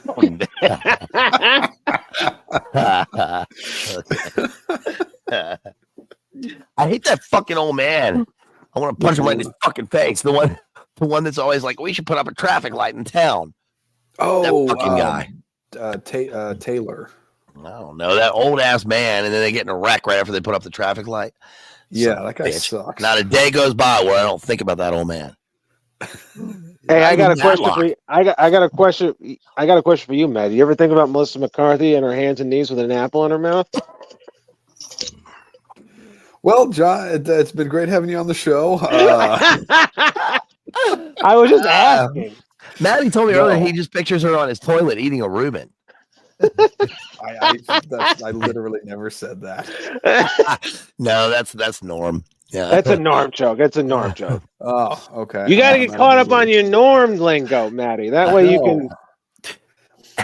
You got to get caught up, buddy. You just got to watch 80. You just need to watch 800 hours, like starting right now, basically, and then you'll be Maddie, where we're at. So I forgot the Gilmore Girl. What's her name? The main girl. Rory. Daughter or mother? No, the mom. Lorelai. The mom. Yeah, Lorelai. I forgot she's in Bad Santa. Remember? Is she really? I've never seen. She's the bartender in Bad Santa. Yeah. Is that the Billy Bob Thornton? She was in that show, Yeah. Parenthood, too. She was like the sister in that show. That's right. She was in Parenthood. Yeah. I forgot. Yeah, she was in Bad Santa. I didn't even. Yeah. It's been years since I saw that. I didn't even She's pick up good. on that. She's good in I that. didn't rewatch that. Lorelai's also the best Cocteau Twins song, also. That's I a think. good one. I think. Blind Deaf Dumb is up there for me. It's pretty good. All right, you guys. I gotta hit the road here. I love y'all. Dang. Thanks for letting me All right. stop by here, Love you, Maddie. buddy. Yeah. Yeah, appreciate you coming on. I'll be in touch about the Lynch stream. Yes, definitely. If you guys want. Oh, okay. That was quite. Did you just cut his mic, or is that? No, my mouse is like up here in the in this tab I had open. So yeah, he was like, all right, and then He was. All right. Well, whatever. You know, it's for whatever. It is what it is. So yeah, no big deal. And then there were two of us, I suppose. So well, you know, I appreciate all the stuff you had to say about, you know, Muskrat or whatever his freaking name is, or, you know, Muskratigan. Wasn't that a guy from the chats, Muskratigan? There was Ratsplatigan. I haven't seen Ratsplat. Maybe that's what I'm thinking of. Ratsplatigan. At any rate, Muskratigan, whatever his name is. Yeah, that guy sucks, dude. Yeah, that guy sucks. I genuinely. Elon Musk has maybe tweeted one or two things now that I can't even remember that I thought were funny, but I don't think he was trying to be funny. He was just being weird, and it's one of those things where, like, this is so dumb and ridiculous and just no self-awareness that it ends up being funny. Yeah, it sounds like someone with like terminal autism that's also like terminally on Twitter. It's like that's 90% of those people do. I mean, so what do you know about the whole thing about like he's like not playing? It's like how he pays for. Who knows if he's actually paying for it? But there's these allegations that are being thrown out about how he's got a fake Shadow Realm or whatever the video game is. Like he's buffed his stats basically, and he has no idea how to play it, but he has like a top 12 in the world account, basically. You know what I'm talking about? Yeah, I heard that he hired like a teenager or something. Is that what it is? I think what I heard was he hired a teenager and was paying him to basically just play this game all the time. And it's not actually, it's just like some kid. that he found. Yeah. And Elon Musk actually can't play it at all. And so that's why just the fact that this guy is on Twitter all the time, I don't think That's sketchy in and of itself, dude. yeah, I Like, mean so maybe he has people tweeting for him. I don't know, but it's like this guy cannot be running like 7 different companies if he's on Twitter all the time. And it's also funny because he paid was it $44 billion for Twitter, and people are like, oh, he's so rich, he can just go buy it. It's like, no, dude, he's had to take out loans it's a to do financing that. thing. So, Yeah, like, it's a yeah. financing thing. And when the deal happened, I remember reading something that said that hey, appreciate it, Mojo. Have a good night. That said that those loans were going to be on whatever banks he borrowed money from, probably for years and years and years, because apparently he's just Yeah. like never going to pay them off because he doesn't actually have that much cash. None of those people have I mean, no one has liquid capital like that. The only people that do are the people like Thiel, Thiel and Andreessen and the banks have access to liquid capital also. So like J.P. Morgan would, and you know, and like the other finance, like the Carlyle Group and people like that. Those are the only ones that have access to those like liquid pools of capital, which is also part of Right. the reason why it's like when you look at Musk. You know, he's just the public face of Thiel and that whole, you know, the whole, venture capital section of Silicon Valley, basically. You know, he doesn't make any of his moves. He's just the denizen, as it were, for whoever it is that's lining his pockets, and that's probably Peter Thiel for 90% of it. You know, and we know that Peter Thiel is his guy. You know, I think, I think I've sent you some of his stuff. I know I sent you that one thing about the whole financial collapse stuff, but definitely, people look into, if you want to know about Peter Thiel, also, Jason Miranchuk has done work about this with his connections to Rene Girard, because that's really the thing about why Peter Thiel does what he does, because he was Girard's student. He was the only thesis student that Rene Girard ever took, Really? So, yeah, Rene Girard, at least, and I looked because I saw Miranchuk talk about that, and he probably got that from Matt Erickson, but I saw one of them talk about that on a stream, and I looked it up. It's on the Wikipedia page. His thesis doctor or professor, whatever, was Peter Thiel, or was Rene Girard. So he's he knows that he knows that whole mimetic theory inside and out, apparently, which also makes sense as to why he's maybe he's it's a CIA lab run, whatever, it's all it's all a psyop, but it could just be that the guy just actually knows mimetics. He understands mimetic theory very well, and he understands where the movement of human desire goes and how to manipulate that. That's possible, because a lot of this stuff also just sometimes is a function of the desire principle, and where people's desires go as time goes on. So who knows? It's difficult to say, but doesn't change the fact that he's basically the closest thing we have to Dr. Evil also. So so there's that too. Yeah, that I would agree with, and it's so, I don't know, it's bizarre to me that these people, and it's like, where do these people even come from?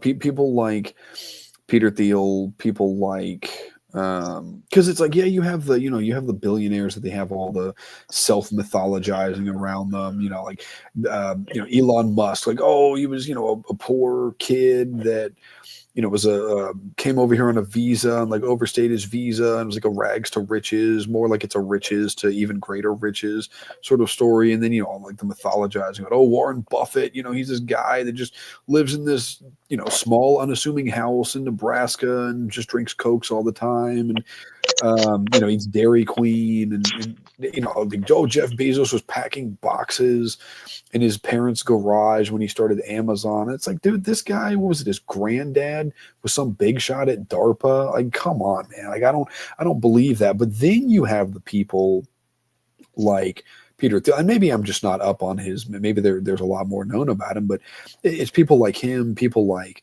Sam Altman, people like Palmer Luckey. It's like these people just kind of came out of nowhere, and they have so much influence. And I mean, power may not be the right word. I think Peter Thiel does, but these people are just like, it's like they just get launched into these positions. And a lot of these people, I'd never heard of Mark Andreessen, I think until last year. And maybe that's big people do about him, and I just never heard of him. But it seems like, yeah, people like him, Palmer Luckey, Sam Altman. I just started hearing about these. Even Larry Ellison, like nobody was talking about Larry Ellison until recently. So Yeah. I don't know. I don't know exactly what to make of that. I find it kind of strange. Ellison's the Oracle guy, right? The AI, Yeah, whatever. runs Oracle. Yeah, Sam yeah. Altman runs OpenAI. Palmer Luckey runs. Can't think of his company. I think it's is it Oculus? One of those. I think VR companies. Who? Oh, Gates, the I think he's the Rift, Oculus guy. the Rift, the Oculus Rift, right? The thing that like they tried to, the thing you could put on your PlayStation or whatever, right? I believe so. Let me look this up. I also found out Matt Gaetz is married to Palmer Luckey's sister. What kind of a fucking name is Palmer Luckey, dude? That sounds like an old, like, that sounds like a turn of the century baseball player, dude. Yeah, the guy's like a shortstop for the for the Cleveland Spiders. Like he played with Cat Banson. And batting shortstop batting cleanup at shortstop. We have Palmer Luckey, followed by Cat Banson and Hornus Wagner. Yeah, dude, that's like that fits, dude. And this guy is alive today, dude. Yeah, he's AI, bro. Crazy. He's like that guy. Did you ever see that X-Files episode where Jesse L. Martin played the baseball player that was actually an alien? No, dude, I haven't seen. I haven't episode. Is that like late? Because I haven't seen past like season 5 or 6. I think that's in season 5, if I remember correctly. Yeah. I don't remember, dude. It's also been so long since I watched the X-Files, dude. But like, yeah, no, that sounds like an X-Files episode. But that's Palmer Luckey. He's the alien who's playing shortstop with the Cleveland Spiders in 1932. Hello, human. I am Palmer Luckey. I am baseball player. Dave Gyre says David Duchovny wrote that episode, apparently. That's pretty interesting. Oh, interesting. Yeah, go figure. All right. They're multi-talented. These guys are sus. These guys suck, and they're super, like, sus, dude. It's just like, and again, and you've touched on this many times throughout the life of your show. It's like there's always like, what's the source of all this, and like where do these guys actually, where are they getting all this stuff from? Like where are they coming from? And that's I don't know, dude. That's the thing that's just like too. Hold on 1 second.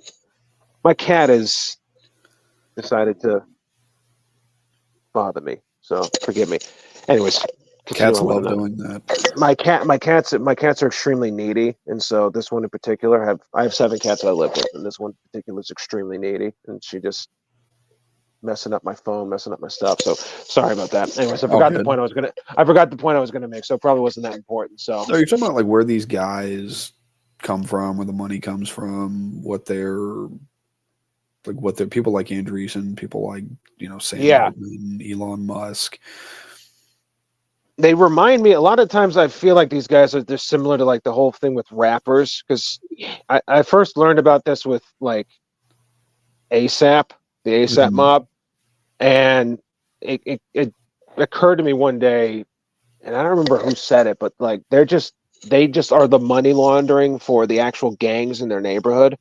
And if you look at like the music videos that they make, right, even like these startup guys, they'll end up having like Chief Keef in it, like very early on in his career, before he had a record label, before he had anything, he had like a Ferrari in his music video. He had all these other, like he was in a mansion for one of his music videos.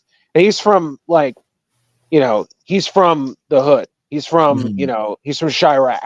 He's deep in there, and it's like all of a sudden within like not that long of a time, way shorter than, any check from a record label will be able to get to him. All of a sudden he's like, he becomes a rags to riches story. And part of it is because a lot of these guys are basically, they're quick shot to fame, is just they're washing money, you know. Mm-hmm. So their tours, their their videos, their music ventures, all this other stuff is all just it's just a way to wash money for the actual significant that they might not.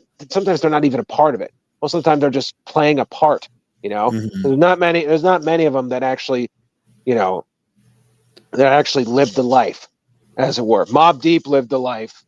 Nas probably to some extent, but not many of them. So the point is that they're just the face. It's like we were saying, they're just the face of an actual, no matter, they're never the actual gangster they portray themselves to be, but they are standing in for someone who actually is a killer and actually is a gangster and actually is like someone that will, that will take your life and has probably taken many lives, whether it be from, killings or whether it be from, drugs that killed people. And so the point is, the reason I bring that up is just to say these guys, I think, function the same way. Mm-hmm. Where they're just, their operations are just money laundering schemes, and they just wash money, or they, are the public faces of whatever the project is, whether it be WEF, whether it be some other thing that we don't know about. That's all it is. It's something to make the spreadsheets look good. Yeah, I mean, because the money has to come from somewhere. And I think the rap thing is interesting because rap is, and I don't want to go too on a town, get too off the rails here with my theories about the hip hop world, but just to kind of zero in Everyone's on fake and gray with each other. that's what they say. There was a book I read. It's most. definitely true, dude. It's definitely true. Yeah, I mean, I feel like it has to be true, dude, because they all are like, yeah, they all like a freak off, dude. Yeah, I mean yeah. I think that there was a book I read in installments at my local Books a Million years ago on that. I didn't read the whole thing, but I read parts. I'm just going to go in there and read the music books because I didn't have any money to buy books at the time. But I mean, that's interesting because yeah, it's like the Ferrari's probably rented, the mansion's probably rented, but I have a friend that rented a Maserati for a weekend because him and his wife were going on vacation. So even that it's not easy apparently to rent one of those. So it's still very expensive.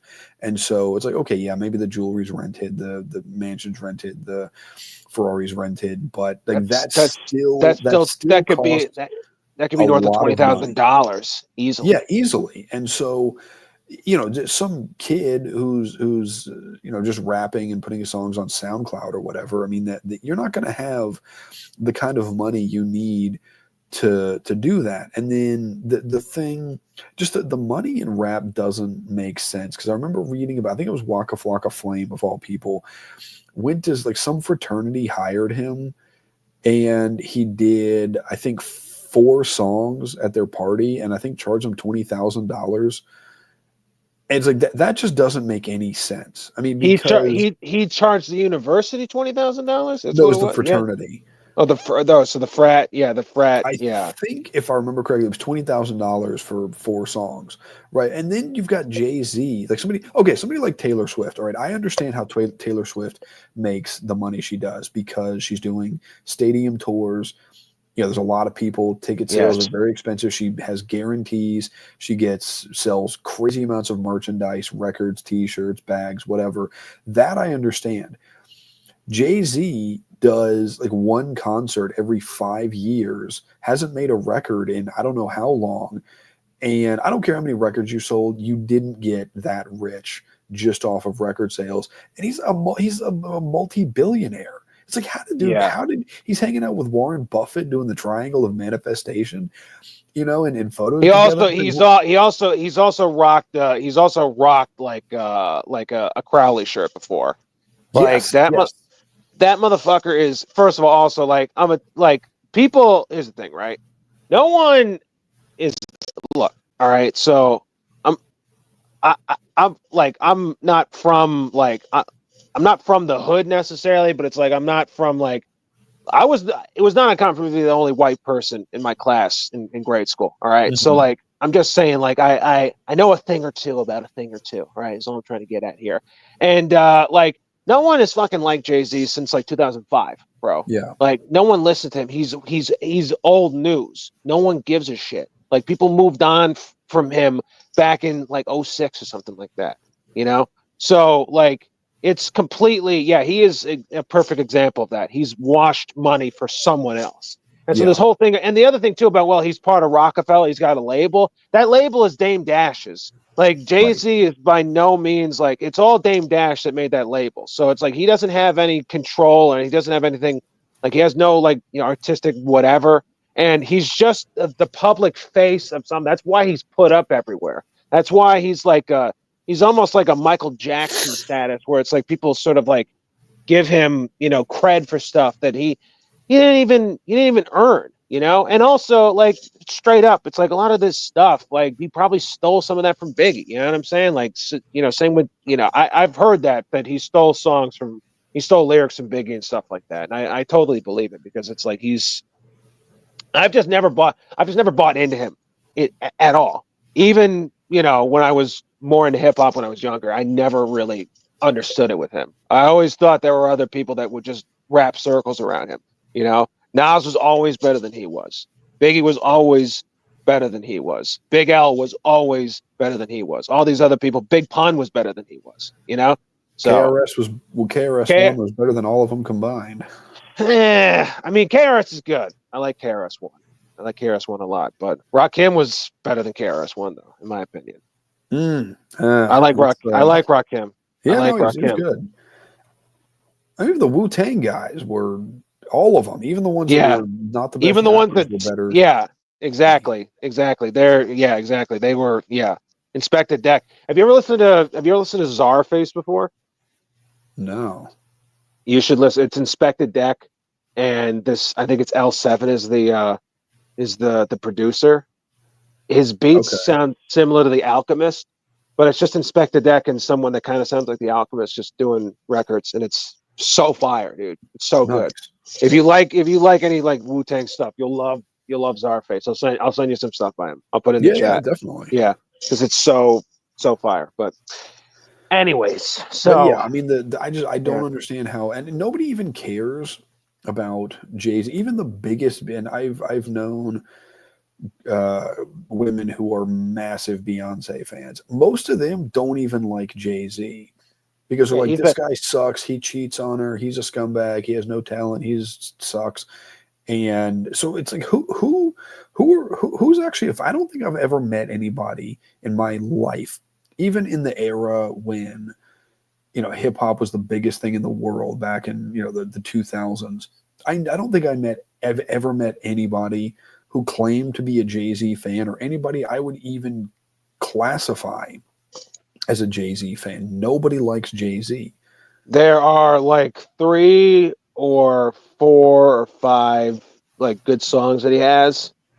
And that's it. Like I said, dude, he's a has-been. And even in his day, he has like, I think, what was it, Carter 2, with the one that had Hard Knock Life on it. That one was like Blueprint was also like a 10 platinum, and Carter 2 was, or Blueprint 2, whatever it was, that was the one with Hard Knock Life on it, was a 10 platinum. And so but after that, and then the Black Album was another one that was like, it sold a lot of records, but no one cares about him.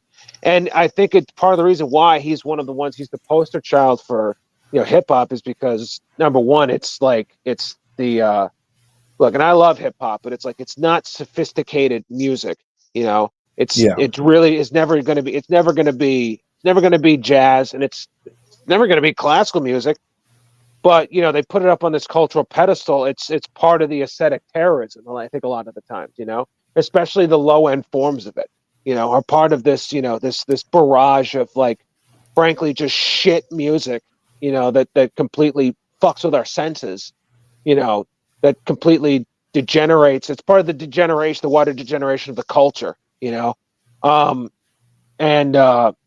him being put in a position of cultural significance, I think, is just a part of that. And I don't think it's a coincidence that he, reps this Crowley stuff, and he's the person that's also put up there, Yeah, no, I agree completely, and I think good one, Moldy. Also, I saw that, Moldy. that was good.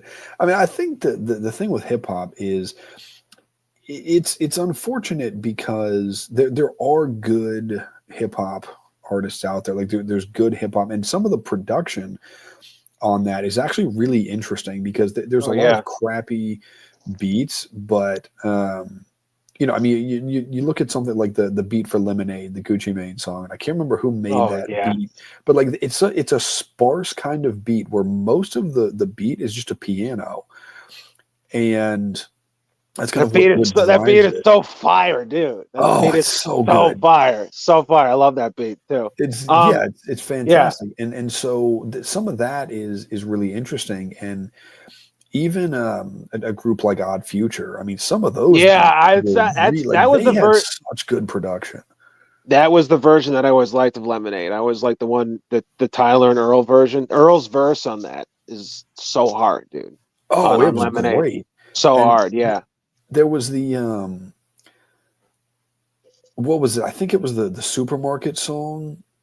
That had a really good beat. And then there was one that Earl and Tyler did together, and I can't think of the name of it, but it switched back and forth between their verses to where it was kind of a light, almost bouncing sort of beat. And then I can't remember whose was whose, but when it would go into the other one, it would kind of get like a darker sort of sound to it. And then when the other, it was like a back and forth type of thing. It probably doesn't make sense if I'm. No. I know what you're talking about. Well, there's a really good, so there's a good example of that is the type of beat, because I know exactly what you're describing. I don't even know what the song is you're referring to, but I know exactly what you're talking about because there's other songs do that too. I was just listening to a song the other day. It's called it's Mos Def on his first album, and Busta Rhymes is on the song, and that beat does the exact same thing where it's like Mos Def raps, it's one thing, and then like a couple things get added into the beat.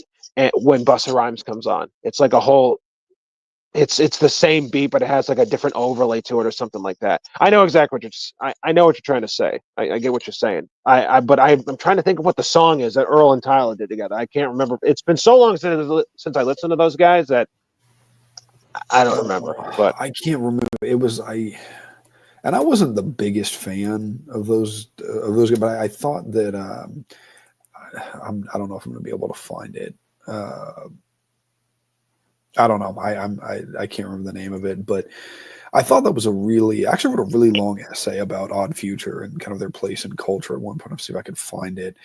They occupied such a strange. They were like a very man. They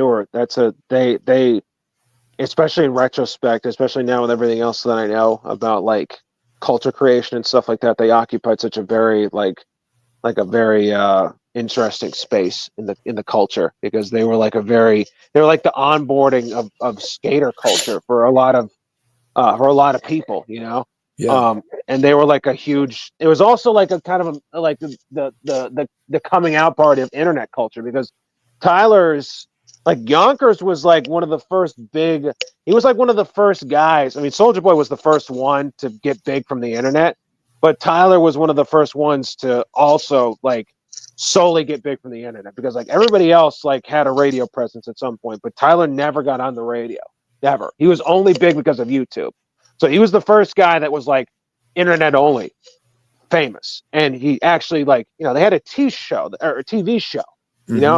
They were in Jackass. They have all these other things going on for them. So it's like they were a huge success. They had the Kanye played with them and stuff like that. So yeah. I mean, and I never got to see them live, but I mean, their shows were interesting and it appealed to a lot of kids because, they would do shows with trash, like the hardcore band Trash Talk. And so it appealed to a lot of kids who, came from like the punk rock and hardcore kind of world. You would hear about their shows where it was, it'd be more like some of the, maybe not, I don't know if y'all have ever been to hardcore shows that they can go one of two ways. It's either everybody's, moshing, having a good time, or it's, chairs and trash cans and tables are being thrown and, it's like a 20-on-20 brawl. So, show that you get riot cops come. I've never been to a show where riot cops show up. That does happen. There have been hardcore shows get shut down, in riots. But anyway, what I'm getting at is that was the kind of thing you would have at Odd Future shows. You have these crazy mosh pits and not like what you see at a lot of rap shows, like it looked more like a hardcore punk show, and then like the shows would turn into the riot cops would come in, the shows would get shut down, and so it was a very interesting dynamic. Whereas a lot of rap shows, it's like people just kind of hanging out and not really. I don't go to rap shows, but if you ever see live footage, it's mostly just people kind of standing there and Well, and back that's, in the that's it. So there's a lot of energy at the Odd Future shows from what I've seen. yeah, back in the day, I mean, like old rap shows were like, I mean, it's tough for me to say because I was like a kid, I was like very, very young when because I like Odd Future got big when I was like 19, so. And at that point in time, the only shows I had ever been to were basically all metal shows. It's like my first concert was Slayer. So, it's like that's all I knew. And so I would see videos of that and I was just like, oh wow, there's hip hop shows that are like that too. That's crazy. But it registered the same way for me. I was like, that shouldn't be in a hip hop show because hip hop shows were like the most like there was no such thing as a mosh pit. Because I used to tell like my black friends, like, oh yeah, I saw this band Slayer and there were these mosh pits and they're just like, what the fuck are you talking about? Like mosh pits, like you like beat each other up and stuff. I was like, yeah, basically that's you run around, you kick the shit out of each other the whole day. And they're just like, what? And they're like, that's not what you do at a concert, man. You dance and you do all this other stuff. I'm like, well, it's just the same thing, basically, except one you might get, your teeth knocked out, But yeah, there was definitely it was a mosh the moshification of hip hop basically took place again. And now because of that, in some sense, like from what I've heard, I haven't been to a show. I mean, it's tough for me to say because I haven't been to a show. The last show that I went actually, damn, is that the last show that I went to? Yeah, the last show I went to, I saw Tech Nine in like 2019 in Worcester. Dang. And yeah, that was the last show I went to. Which don't ask me how I got there. It's a long story, but like, I don't really like Tech Nine that much, but I went and saw it with my buddy. Yeah, and that whole show was like, and I think Tech Nine's probably not a good example of this because like he's another one that's like he was Odd Future before Odd Future was Odd Future, but like the whole floor of the venue became a mosh pit at the end of the show. And so it's like literally everyone was there. And from what I hear now, every show that everyone goes to except for Taylor Swift has a mosh pit in it, which is just insane to me. That like it's pretty crazy that I mean I grew up going I still go to hardcore shows some. I was say I'm like most hardcore shows I go to now I'm the oldest person there and I'm just like I can't you're like Steve Buscemi with the skateboard. Little with a skateboard and a backwards hat and I was Hello, like, kids. No, I can't mosh or my earplugs will fall out. Which that's crazy because like I never wore earplugs to shows growing up. And I had to have like zero hearing problems, which is a mirror. I don't know how I escaped that, but that's pretty wild, actually. Yeah, it's pretty crazy. I mean, because you go into hardcore shows in small venues, and I'm like, no, this is fine. And now, like, no tinnitus, no hearing loss, nothing. Anyway, wear earplugs, folks, if you go to shows, is what I'm saying. But yeah, I mean, it's pretty wild because it was.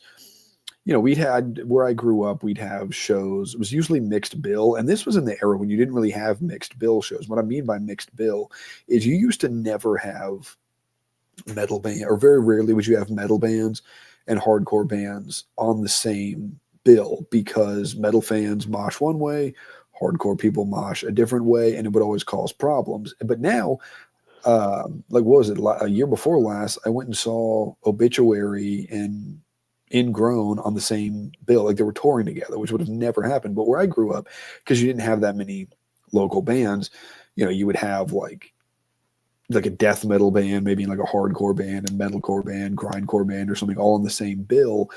And it was cool, but it was the kind of thing where, people were like windmilling and throwing elbows and spin kicking. I remember seeing people actually getting like thrown in the mosh. I remember watching one of my friends I just saw him come like flying through the people who were on the edge of the pit. I was like, I don't know how, because I was on the other side of it. That's always the scariest thing too. It's like if you don't want to be like, especially like if you're not trying to mosh, that you don't want to stand too close, because you know that there's going to be someone around there that's going to like look for people to throw in there, and then if you get thrown in there, you're going to be just in the pit, and then you're going to be you might be in a world of hurt because of that. Oh yeah, that's like that's like the scariest thing. That's like not the scariest thing, but it's you got to be on your toes, dude. You have to be on your toes when you're at those shows, dude.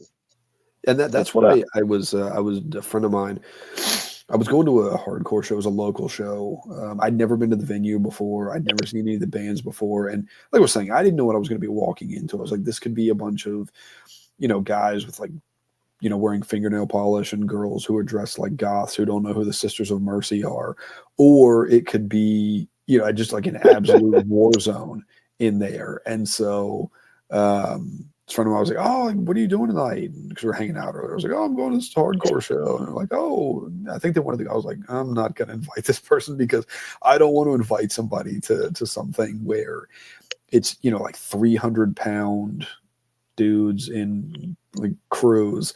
We're going to be throwing tables or something." So it ended up not being that, but I was like, I don't know if I want to take that chance. You never know. Listen, you know what? They're like a box of chocolates. You never know what you're gonna get, dude. Yeah, it could be anything. Exactly. But anyway, it's a good time. So yeah, I don't. Did you have anything else you wanted to get into before we wrap up here? Anything about Musk and all that other stuff? No, dude. I mean, David Lynch or anything. Oh well, the David Lynch thing. I mean, like, dude, this is like the David Lynch. Like, I mean, personally, the whole thing with Lynch, dude. Like, I there's only been like a handful of times where it's like I've actually gotten like a little like taken aback by a celebrity death. It's like Norm, obviously, number one. Mm-hmm. Like, David Bowie is the other one, and then Lynch is the only other one that's like I've actually like really kind of got like. And I wasn't like upset necessarily, but I was like, "Oh, this sucks," It sucks because like Twin Peaks has always been my favorite show, like ever. Even the stretch in the second season where it just goes to utter shit. I love Twin Peaks, like, and before I was Orthodox, it's like I've definitely, I went down quite a few rabbit holes that I shouldn't have. And a lot of them were frankly because of David Lynch. And I used to do, I mean, listen, I was into all the Eastern stuff and everything. And a lot of that stuff is, just frankly demonic, but, it helped me to get to where I am today in some sense. It paved the way for me to eventually, become a Christian and become Orthodox, and part of that, part of the way I became that was, from learning about, David Lynch and his stuff. And so do I recommend people look into that stuff? Absolutely not. But, it's like he's been a part of my journey, and so it's, may his memory be eternal. May God have mercy on his soul, and may God have mercy on his family that are suffering his loss right now. But like I'll always want to be Dale Cooper, dude. And, Audrey Horne's still my fucking wife, dude. So like that's that. So she's always gonna be. That's what it is. She's always gonna be my dream woman, and that's never gonna change. So yeah, no, I'm with you on that. I mean, there's not been many celebrity. I'm the same way. Not many celebrity deaths. I was pretty bummed out when Merle Haggard died. I was always a big fan of his. Got to see him live twice while he was living. Doc Watson the same way. I got to see Doc Watson a few times. Was pretty bummed out when he died. Yeah. What were you saying? Yeah. No, I was gonna say, was Merle good live? Yeah, he was good. I mean, I saw him later on in his career. I think I saw him in like 2012 and 2016 or 17, I think. Yeah. Something like that.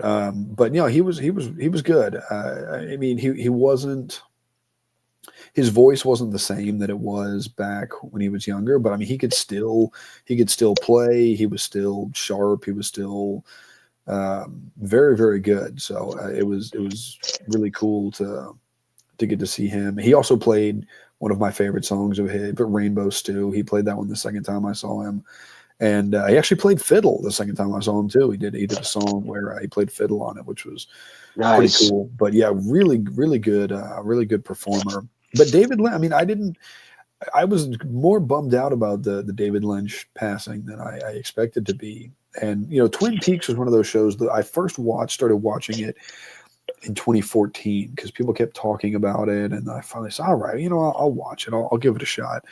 That's when I started And watching it too, buddy. That's oh, really? exactly when I started watching. Yeah. Yep.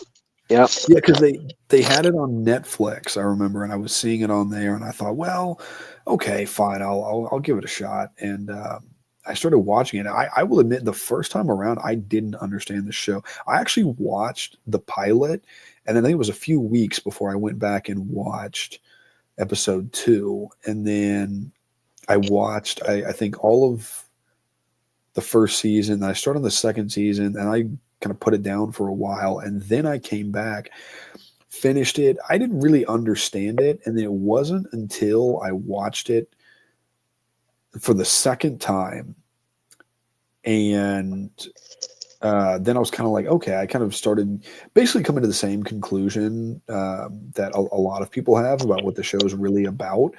And then when I heard Jay Dyer do his analysis of it, and then read it when it was in his book, I was like, okay, so that basically the trail I was onto of what I think the show is about. And yeah, he basically came to the same conclusion. And so that then when I watched it again after that, I caught it's been a few years since I've watched it. I need to watch it again. But I mean, that show was really, really well done.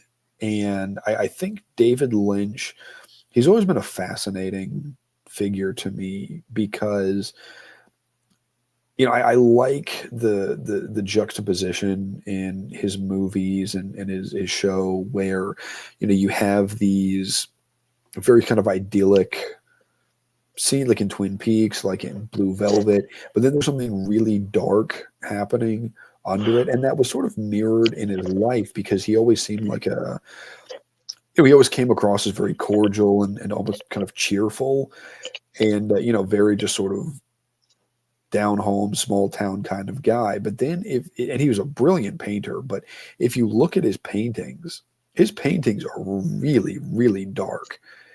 And I don't know what was going on. I was like, I'm not saying he was crazy or he was in anything weird or perverse, but I was like, there's something's going on with that guy that is beneath that, cheerful, kind of, small town guy behind the counter at the general store sort of demeanor.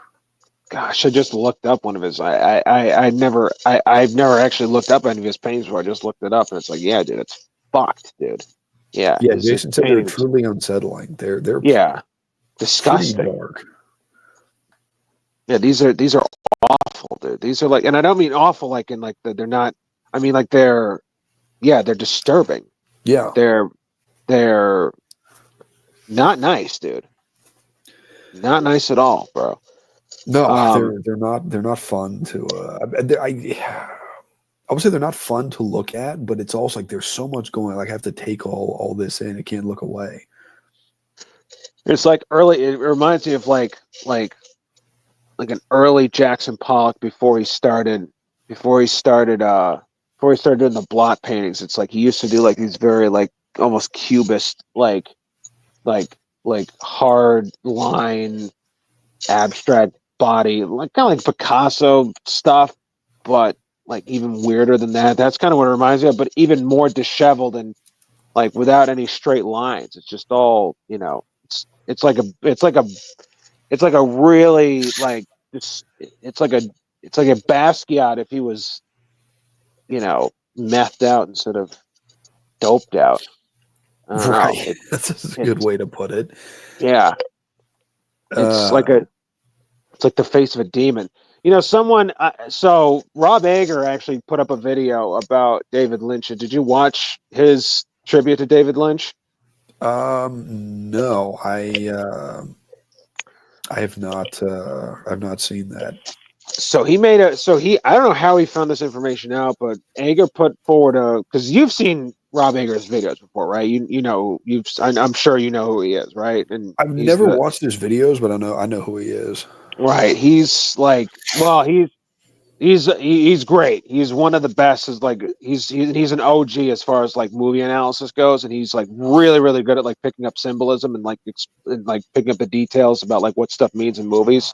And like he's like the key to unlock like a lot of like Kubrick stuff and other things. But he was discussing David Lynch like after his passing, and he said that, you know, the thing about it's like one of the themes that probably definitely paints Eraserhead, but it might also paint some of his other works too, is the fact that like the thing with Eraserhead is like it's actually a story about his own guilt, because he got his one of his ex-girlfriends pregnant, and then he had to pay for her you know, her A word basically, right? Oh And wow. that's what that movie's about. It's about his own guilt about him essentially killing his own child, you know?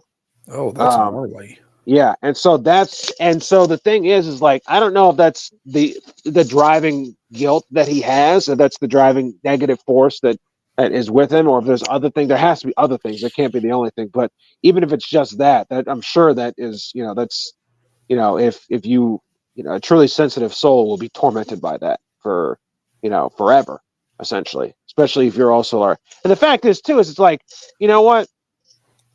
If you do all this quote unquote meddling with your unconscious, it's like you're going to dig up some dark stuff, dude, you know, because you're not entering into the deeper recesses of your mind. And if you are, you know, you're really just opening yourselves up for demons, you know. That's what the whole thing about that meditation stuff is, dude. It's like you're becoming a blank slate that's, you know, opening yourself wide up for, you know, demonic forces. And that, you know, lends to some pretty gnarly evil imagery to pop through your mind, you know.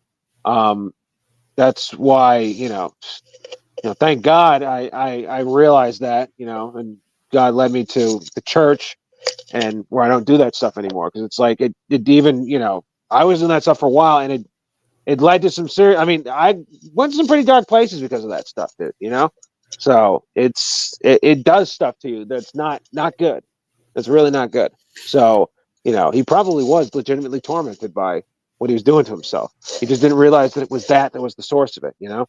So Yeah, that's just, I didn't know, but I must look up Ager's vid on that. That's really interesting, and I think that, yeah, I mean, I can certainly see how somebody would be really disturbed and kind of haunted by doing that for the. I mean, anybody who has their you know, head screwed on straight, just, you know, at least to some extent, is going to be, that's going to be troubling.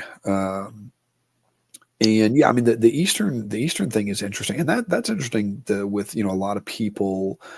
Like, I know Jason was just saying in the chat, he kind of dabbled in that, and well, I don't want to, I don't know if I don't want to mention anybody else's names, but I know there's a lot of people who have talked about getting into a lot of that sort of, whether it's you know, New Age, whether it's you know, Eastern, with, you know, meditation, Zen Buddhism, you know, some of the kind of Hindu adjacent, you know, like the yoga, and, you know, people have like a mandala tapestries, and, you know, the hippie kind of stuff. So it's pretty wild to see. I think it's good. I'm not saying that's good. I'm saying there's a lot of people who get into the church. I don't want to say through that, but that is part of their journey to we've the church. we've dabbled in it. A lot of us have dabbled with it before, finding Christ. It's just the fact. Yeah, it is. It is. You know, I don't know how it's connected, really, in all honesty, but it does seem to be the case. Because yeah, it's like, especially with us that are like, not so much with the people in my parish, but definitely like everybody I know online is all dabbled with this stuff to some degree. You know, most of us have at least. You know, um, I don't know. I don't know how. I don't know how the connection's there, but there's something. You know.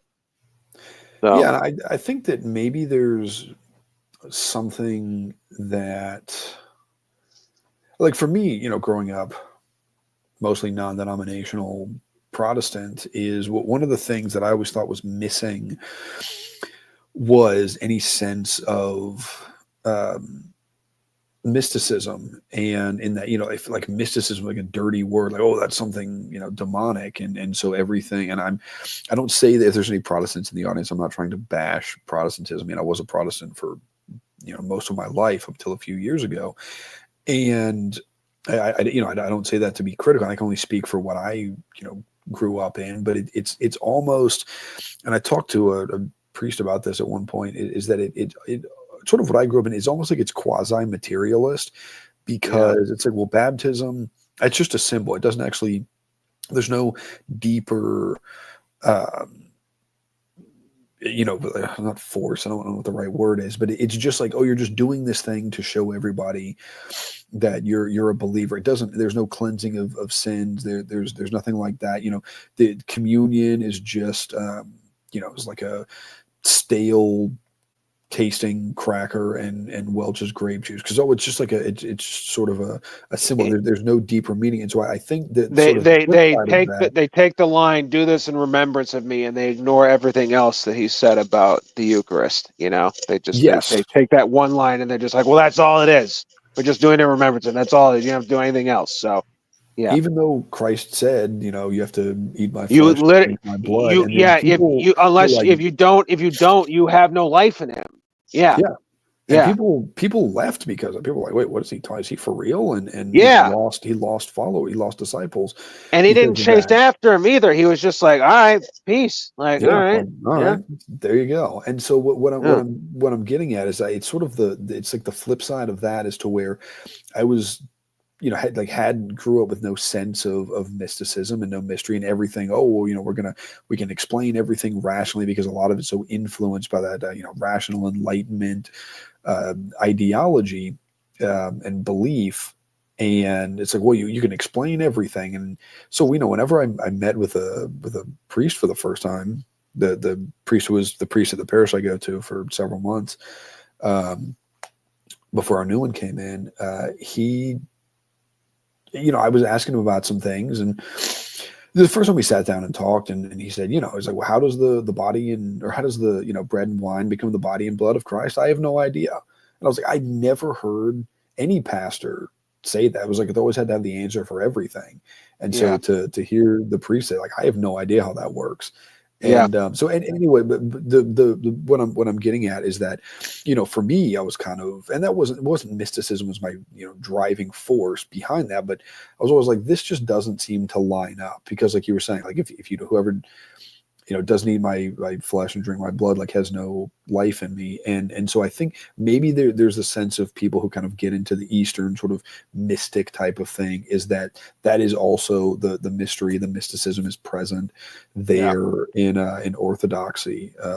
So I kind of, maybe it was the same, you know, kind of thinking along the same lines. I just, you know, didn't go through any of that to get there. I think that there's definitely a huge element of that. And well, have you? So I was re-listening to Orthodox Survival Course with Father Seraphim Rose. Have you ever listened to that, or have you ever read Uh, it? I have a copy of the book. I've read parts of it, but I think it was like a bootleg copy or something. I think it was a transcription, but Yeah, I've listened to some yeah, of it, and I've read a little bit of it. I haven't gone all the way through it though. fair enough. There was just this one part because Father Seraphim Rose was like literally like a protege of Alan Watts before he was Orthodox. So I used to listen to Alan Watts too. I used to listen to his lectures all the time. And Watts talked about that specific point that you just made, that like, because he was an Anglican, he went to Cambridge Divinity School, I think. and he went to, and so he was deeply soaked in the Anglican tradition, which is not, so I mean, it's not exactly the same as like Lutheran or Calvinism, but it's still part of the Protestant, the Protestant formation. I mean, he said the exact same thing that you said, where it's like there's nothing there. It's all stale. It's all dry. And so the minute he found this sort of exotic thing, it's like, ooh, this like stuff from the East. It has all this mystical, whatever, you know, fancy pantsy stuff. He lunged onto it. And his father Seraphim said, it's like he destroyed many souls, including his own, as a result of what he did. And yeah, it's people have the intuit sense that you know that we're not solely material. It's obvious in many ways, that we can't only be viewed as just flesh and blood. I mean, that's the whole point of, that's why capitalism and fascism and communism hate each other so much, because they all actually function under the same exact principle, which is the Enlightenment principle that we're all economic units. That's why these crimes that these CEOs commit, these billionaires, whether they be the fake, paper billionaires like Elon Musk, or they be the actual, the Rothschilds or something like that. It's why it's all egregious, because they are, that's what I'm looking for here, because they're gaining a system that's set up to explicitly exploit people, in the way that it does.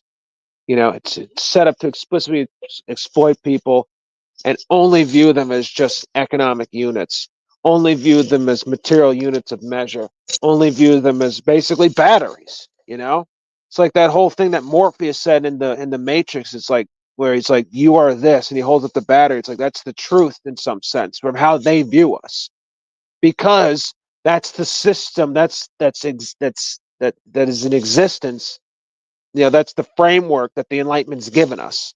you know and that's the exact framework that Protestantism is built off of. It is an Enlightenment endeavor. The West is in this whole thing, and it's what's taken over essentially the whole world. And a lie can take you very far, but your heart always knows that there's a lie there. And so that's why people rebel against it. That's why, thank God, the internet has, for all the downsides that it's had, the one thing that it's done that's redeemed it in some sense has led people to the church. Because at the very least now, people have the option to see. And when they see that little bit of light, they go for it, they gun for it. And thank God for that, because that's the only thing that's going to save us, really, as a culture and as everything else, is that, we have to go deeper in our repentance, and more people have to come to the church. And that's only going to happen from, it's only going to happen from us, going deeper. That's it.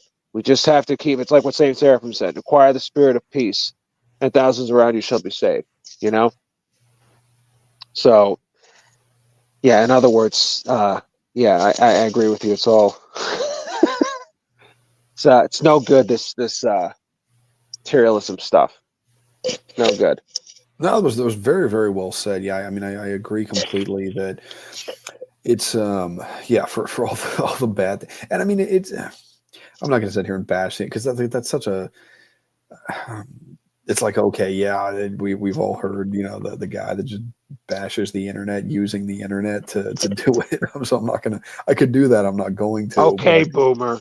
Yeah. Right. It's like, but yeah, I mean, it's sad when you read about the lives of, like Alan Watts, for example, and Alan Watts was, um, I've not read him extensively, but I've read some of his work and I've read about his life. And Alan Watts was a smart guy, and it was really sad to see that, he basically, from what I have seen, he sort of became disillusioned. He became disillusioned with everything, became a drunk, and just sort of like gave up and was like, all of this is BS, all of it.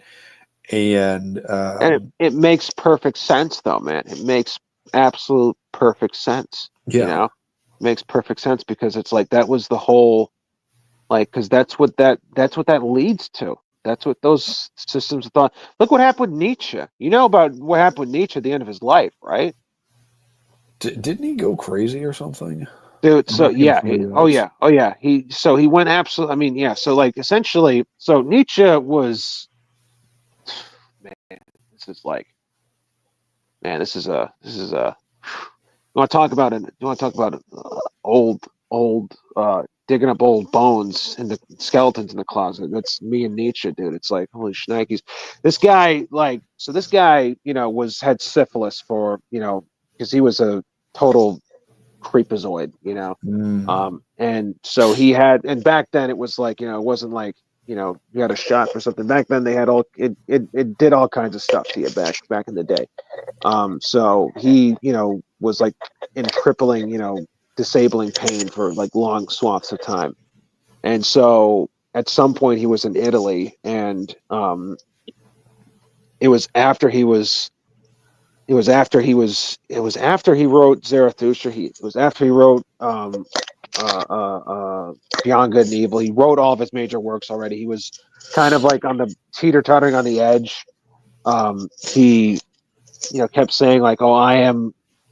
He kept seeing himself, because the whole project, his whole idea is that it's like, it's the death of God. He was in many ways a materialist, but he did have some sort of a metaphysical framework where he's like, well, there has to be something. And so his whole notion was like, you have to become the God yourself, essentially. And so he really actually did try to take that idea to its fullest extent, I believe. And that's the thing that basically drove him crazy. And so what he did is one day it's just like he just, because he would always talk about like, you have to be strong, you can't be, he would always, sort of scoff at sort of weakness. He's like, you can't be weak. That was his whole thing with Christianity, is he saw Christianity as a weak man's religion. It was a slave morality. Um, and so one day, it was when he was in Turin, Italy.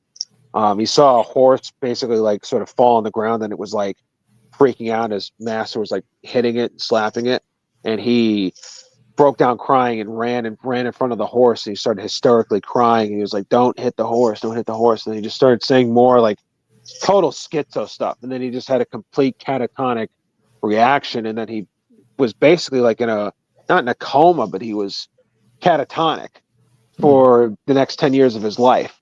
And he just didn't Really? say any, he just stared at the wall for literally 10 years straight. And then he died alone in some hospital somewhere in Germany, dude. And in hindsight now, and I didn't realize this at the time. I mean, when I first learned about this stuff, I was very much on the Jordan Peterson Jungian wave. I was like, oh, the self broke through, and he had this like break. No, he had a demonic attack, and it broke him, and he just became, he had essentially a permanent DID, disassociation, where he just stopped. I don't know what it is. It's not a fate I would wish on any person, though, by any stretch of the imagination. It's not get out of here. My cat's trying to eat the cord to the other cat came up. He's trying to eat the cord to my headphones, but so sorry about that. But he had a All complete good. break. He had a complete break in reality. He had a complete break in reality. And he was literally, like I said, catatonic for the last 10 years of his life. Not a fate I would wish on any person ever. But it's like when you call yourself Antichrist, and you call Christianity slave morality, and when you make it your conscious, duty and decision, to take the hammer to everything that the West is pinned under, which is Christianity, and to try to make that your end, to destroy it. That is what happens to you when you fall away. That is what happens to you. It's not like the Lord says it, right? Or no, it's not the Lord. The Lord didn't say this. I think John says it in Revelation. It's like outside these walls are ravening wolves, Hmm. and if you've had a taste of it and you leave, you're fucked. Yeah. You know, there's no other way about it. And if you try, and if you, whoever, I don't remember what, I don't remember where that is in scripture. I think it's in the Psalm, says that it's, whoever hits the stone will be crushed, and whoever the stone falls and we ground into powder. And, you know, some people it doesn't happen right away, but some people it's made clearly evident of it. And that's exactly who these guys. That's the case with Watts and Nietzsche. I think that's the case with them. It's Yeah. like fuck around to find out. Yeah, no, I think that's a good way to put it. I mean, and a lot of these people that take a hard stand against Christianity. I mean, another figure, speaking of philosophy, I think of is Julius Evola, who was also, I think, a smart guy. And it's always sad to me when you see these people that are obviously intelligent, people like Alan Watts, people like, I know a lot of people make fun of Terence McKenna. Terence McKenna was a very smart guy. I don't care what anybody says. Julius Evola, and that's not to endorse these people or their ideas, but just recognize like these are intelligent people, and to see them go the ways that they did is really sad. I mean, like Evola, he was. I read somewhere, this may be apocryphal, but that he apparently even scared Mussolini. Like the guy was just totally insane. I don't even know who this guy is, to be completely honest with you. I don't even know he was a philosopher and like lived. I can't remember when he died. It was sometime maybe in the 70s, I think. I'd have to look it up. I don't remember exactly, but he had really crazy ideas. I think he described himself as like a super fascist at one point. Interesting. Yeah, apparently he's been influential on certain people. Apparently, like Steve Bannon is influenced by Julius Evola, and I feel like the alt-right was really influenced by him. And so the guy, he was just a total maniac, and would apparently go walking around Italy during bombing raids, I guess just to prove like, how much of a badass he was. And then if I remember correctly, he during one of his walks during a bombing raid actually got injured by shrapnel and then was paralyzed for, I don't know, years after that. Like never got married, never had children. And his whole legacy is just being this like very weird, just like a total weirdo that has influenced other weirdos. So it's a very, I don't know, it's a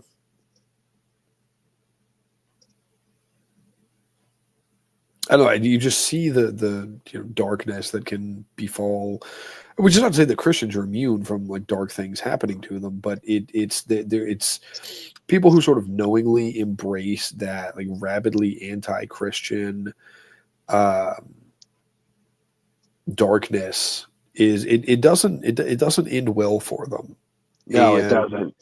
I mean, Never Terence does. McKenna, like same thing. He apparently stopped. He had some kind of, I don't know what happened, but I don't know. I don't think he went crazy, but he had something that happened while he was on a trip, and apparently it scared him enough to where he stopped taking psychedelics for years. Like apparently he didn't touch them for, I think it was like 10 years or something before he died.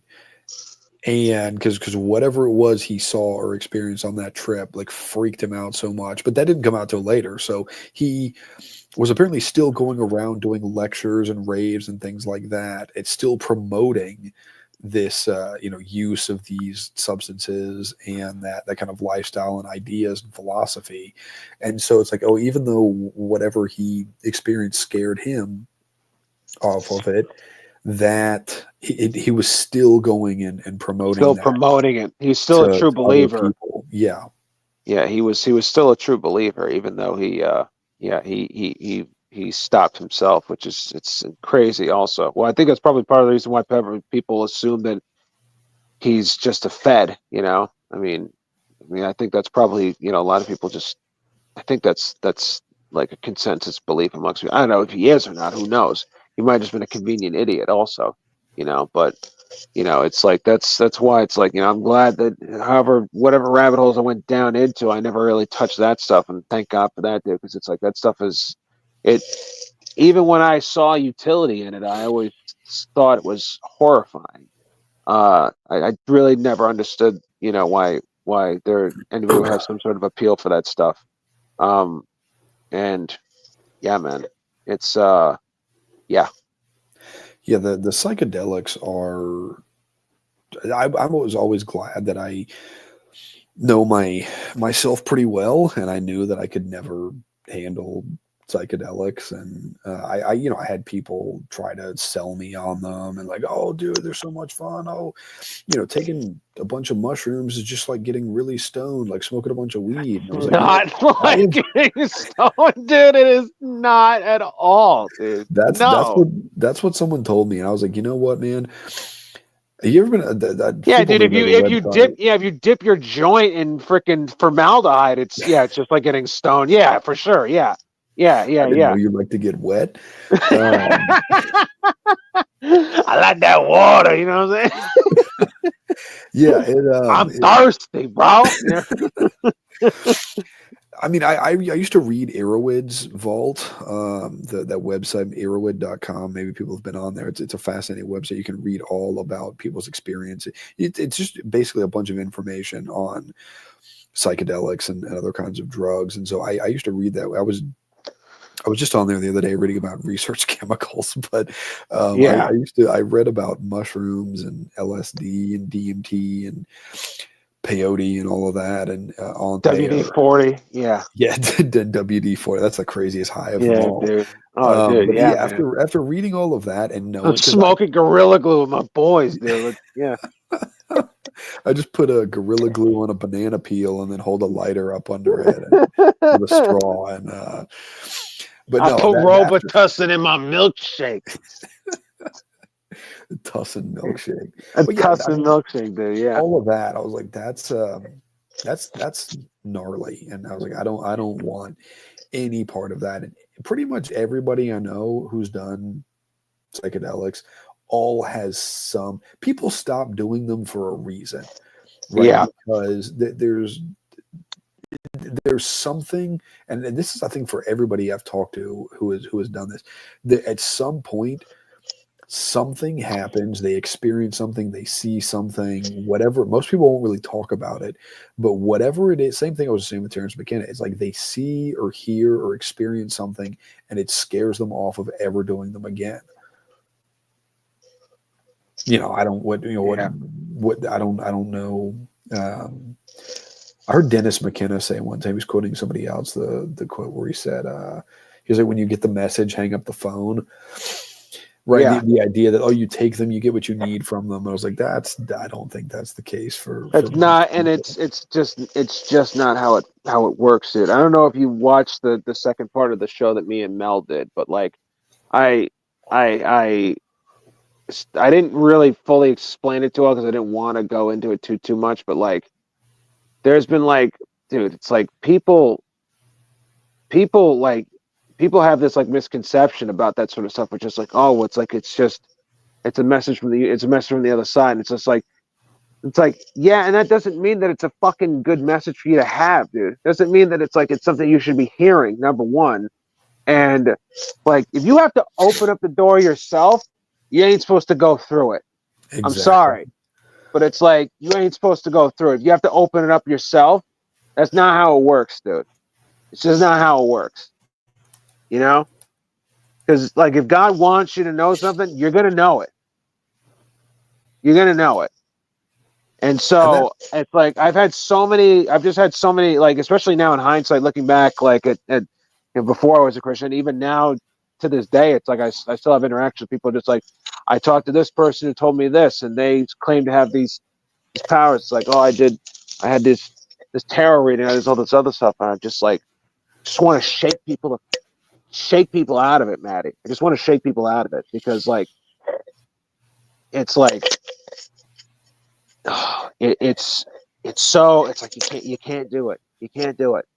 It's no bueno. It's no bueno because like just even talking to people like that, I don't even want to be in the same. It's like I don't even want to be in the same room as someone who claims to be like doing stuff like that. You know, like it's just such a bad juju off people like that. I'm just like I'm good, dude. I'm good.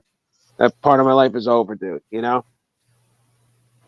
No, yeah, you're absolutely right. I mean, I don't like being around people who are on psychedelics. I don't, yeah, I don't want to be around people who are promoting that. But you mentioned something a moment ago about if you have to open the door yourself.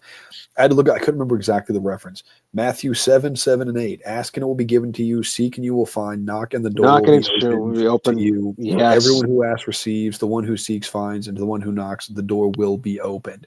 Right. So exactly. there you go. It's like the you don't have to go open that door to the other side, or try to get whenever I hear people talking about, you get into some of this, and I don't really pay much attention to a lot of the conspiracy world anymore, because a lot of that, it's like, for one, I know of everything they're talking about already, because I was like used to listen to those shows and everything. But the, whenever you'll find those weirdos who did one too many trip, and they'll be like, bro, I got to download from the universe. And it's like, no, dude, what you got was your head full of demonic lies.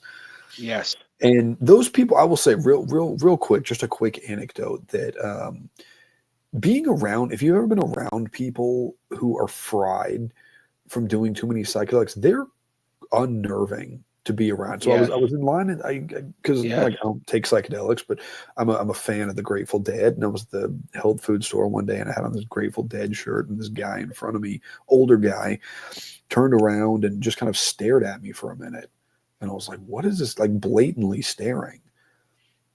And he said, "What year is that shirt from?" I was like, "What?" I was like, "What is he?" I was like, "Oh, I don't know." I was like, "I don't, '90s, I think."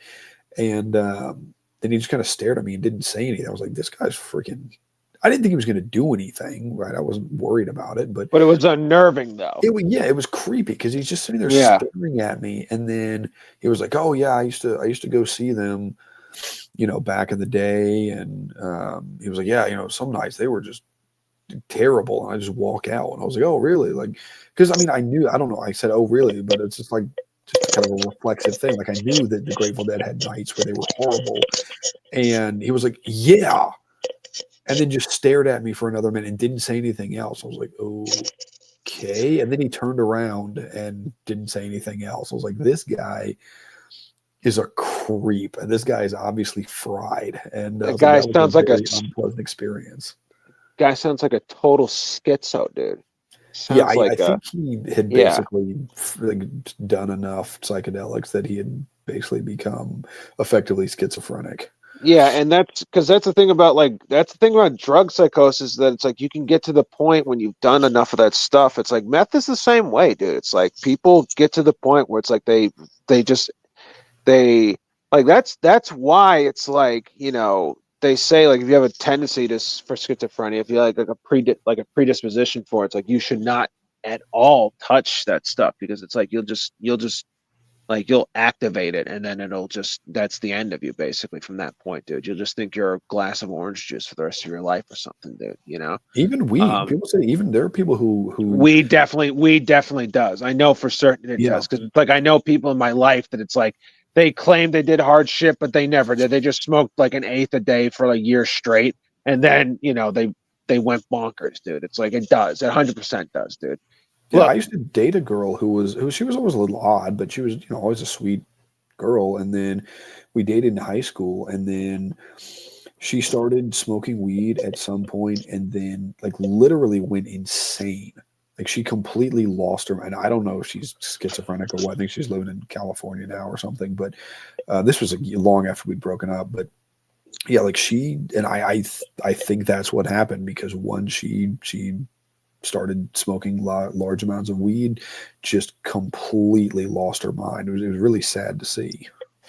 yeah, man, it definitely does, dude. It's like they don't call it the devil's lettuce because it's because he's not making sandwiches, what I'm saying? So, but the thing, well, the only other point I really have to make about that thing is just like, think about it, right?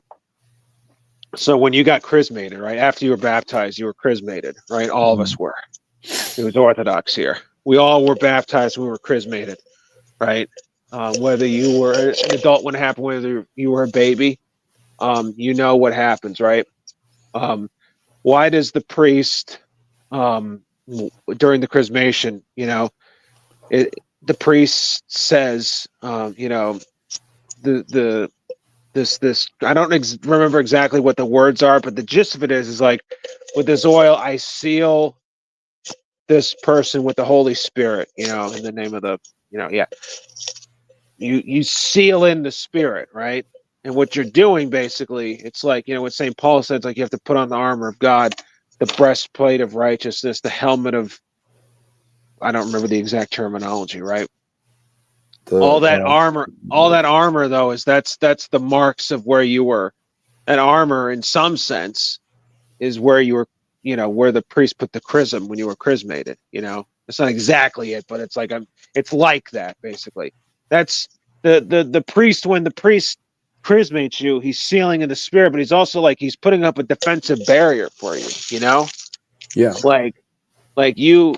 That's why this stuff is anathema to us. It has to be anathema to us as Christians, because it's like, you can't build up the barrier and then at the same time invite the Vikings in from into the wall. You can't build you can't build the Great Wall of China and then have the Mongols just like, have them come in through the side door. It's like, it's there for, those walls are there for a reason. Christ gave us that for a reason, because we're not to meddle with that stuff. And that's what it is to be a Christian. It's to it's to separate yourself from that. It's to cut yourself off from those things, that break the barriers, and that's why those things are so dangerous, because that's exactly what they do. Because we all have, like, we're not, it's a human thing. It's obviously, yes, to be a Christian is that, but it's like Christ wants that for everybody. And so it's like for anybody to engage in that, whether you're a Christian or whether you're a Hindu or whatever. It's like, you're meddling with things and you're breaking the barriers that are not supposed to be. You're crossing the lines that aren't supposed to be crossed. And that's why it is like that. It's the same thing with the UFO mania. It's the same thing with the schizos. It's the same thing with everything else, dude. It's this mania and this psychosomatic, whatever state appears in the person, and they become a freaking monster because of it, dude. And it's and a person is destroyed. That's the scariest part about it, is like, you destroy yourself by doing it. And that's really the object of the devil. That's why he tempts people with these things, because it is the path to destruction. Yeah, no, you're absolutely right. It's very well said, and that's something I used to see, not a lot. I mean, I saw it, when I was growing up Protestant, is, people would go to, it's a whole long show looking at the whole thing, but I just see people like dabbling in things where, there were places around where I grew up that were supposedly haunted, and people would go to them, and people who would like claim to be Christian or something. And I remember this Bible teacher I knew who said, like, he went to one, and I was like, dude, like, that's crazy. Why would you do that? And he was like, well, are you Christian? He's like, do you have Christ in you? And I was like, well, I mean, sure, yeah. But he was like, well, then, there's nothing that can harm you. And I was like, okay, well, I was like, but if you, and my response to that is, well, if you're actually a Christian, why would you even have the inclination towards messing with that kind of stuff? And he didn't have an answer for it. I was like, why would you even be drawn to going to, and isn't that also kind of like one of the things that the devil like tempted Jesus with in the desert? Also, it's just like, well, if you're God, it's just like, you can't be hurt. So just cast yourself down, because the angels will be in charge over thee, to keep thee, and on their hands they'll bear thee up, lest at any time thou dash thy foot against the stone, right? And Jesus said, it's like, yeah, but you don't tempt the Lord your God, and it's like, it's like, fair, it's like Christ Christ lives in us and everything else. It's like that doesn't mean you just go and, you know, doesn't also mean you go about mucking around with that stuff either, you know. So yeah, I mean, it's not like you're going to go to, because you know, if you were to ask, because that and I'm not a debate type of person, but you know, it's like that falls apart pretty quickly, because it's like, okay, well then why don't you go, you know, to, I don't know, some kind of pagan ritual and sacrifice a goat in the woods, standing around a bonfire and drink its blood. Like if there's yeah, nothing that's going to harm you, why don't you do that? Why don't you go to a seance and you know, try to summon a dead person? Why don't you do a ritual to invoke a demon? It's like yeah. that. Why don't you go? Why don't you go do a bunch of meth, dude, and go join the Vril Society and channel a fucking demon through you, right? And be a vessel, be a literal vessel for the fucking Satan, dude. You know, why don't you just Yeah. go do that then? Why not? You know? Yeah. Yeah, it's That like was you shouldn't have any. I mean, that kind of stuff is I think you guys know who explicitly I'm talking condemned. about when I make that. I think everyone knows who I'm talking about when I make that reference. I hope so. I hope everyone got that reference. But anyway, so yeah, Yeah, it's we know who was in the Vril Society. Anyways, yeah. yeah. Oh yes. Anyway, anyways, Yeah. Well, I guess we're going for almost 3.5 hours. So yeah, I guess we'll wrap it up here. It was a really good. I definitely want to get you back on. That was a really good discussion. And I yeah. appreciate you calling in. It was great I'm to get to so talk to you glad. for an extended period of time. Yeah, ditto, Maddie. It was fantastic to actually to not just DM each other, and it was great to have a response back from you that's not 3 months later. So but it's That is always good. true. But you are listen, you're the real Cooter Brown, and you're one of the greats on this platform that keeps it real, and you are you're one of my favorite people to listen to. So I'm so glad to have gotten this link from you to come and join you tonight. So the pleasure's mine, my friend. Thank you. Really. Thank you so much. It's very very kind of you to say. That means a lot, and I am trying to get better about DMing people Hey, back. listen, it's not the listen, it's not I say that just to bust your chops. It's not something you need to apologize about. Honestly, it's the listen, there's extended periods of time where I'm not on Instagram for months at a time, and then it's because it's that place is toxic. They're just all those websites are toxic. So yeah, dude, don't worry about it. I'm just busting your chops. No, So I know. It's just yeah. yeah. Sometimes people will DM me about something, and it's maybe not urgent, but something I should check, and it's like I don't, and then I'll see it, 3 weeks later. I was like, oh crap, sorry. So if anybody tags me in Oh, a story and I whoops. don't repost it, it's probably just because I wasn't on Instagram. But anyway, yeah, so we'll get you back. I have some things in mind. I'm working on that.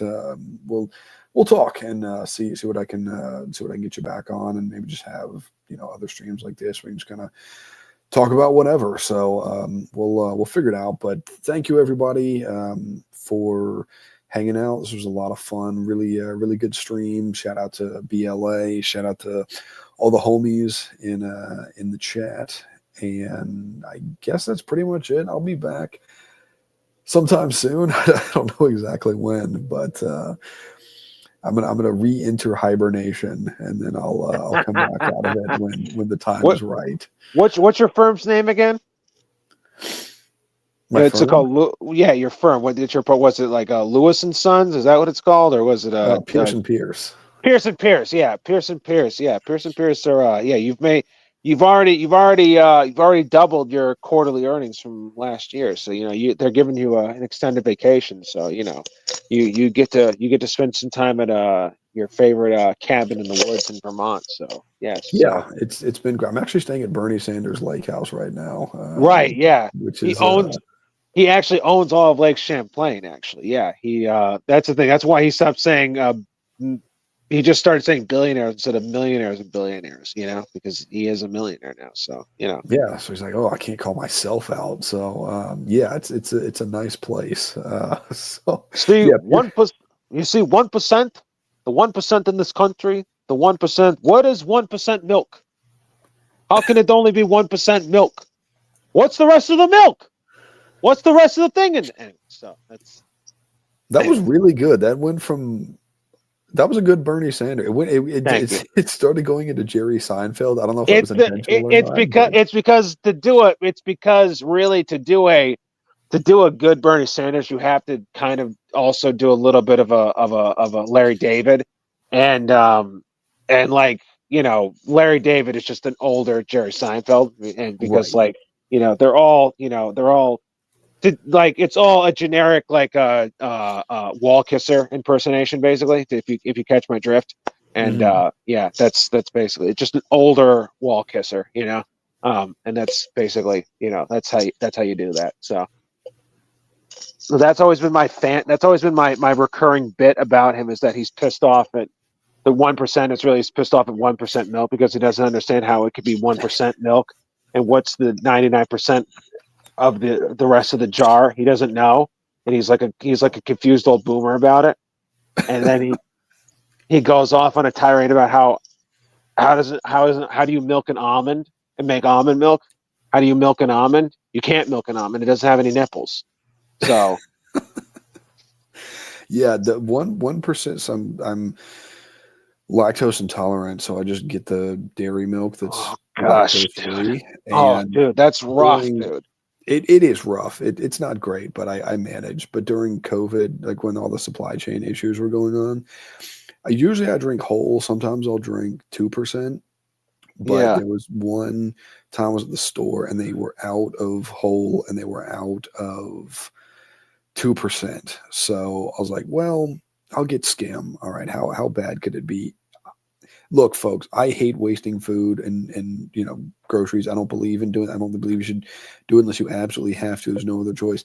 It was horrible. I actually It's poured it out because I was like, there is no way I can. Which I guess skim isn't 1%. Are they the same thing? I don't know. no But skim is like fat free basically. So okay, totally fat free. it's Okay, it disgusting. Yeah, it's was disgusting. awful.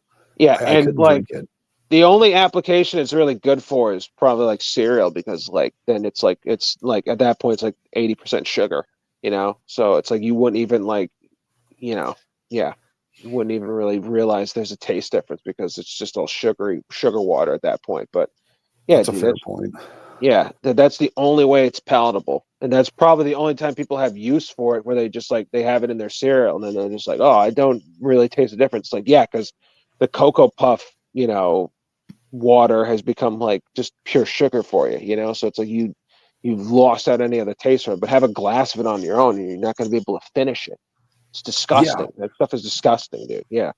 it was So like drinking paint water. I mean, it was. It was yeah, yeah, that's exactly what it's like. Yeah, exactly. yeah, it looks like Yeah, paint water. Truly it does.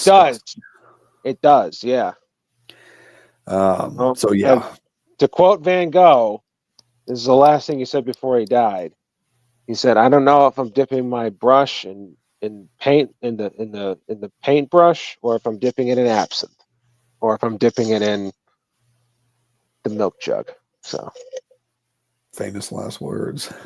those weren't really his last words, but anyways, That'd you be catch funny my if it drift. was. Yeah, I think you know what I'm trying to say here. yeah. So, No, yeah. I get what you're getting at.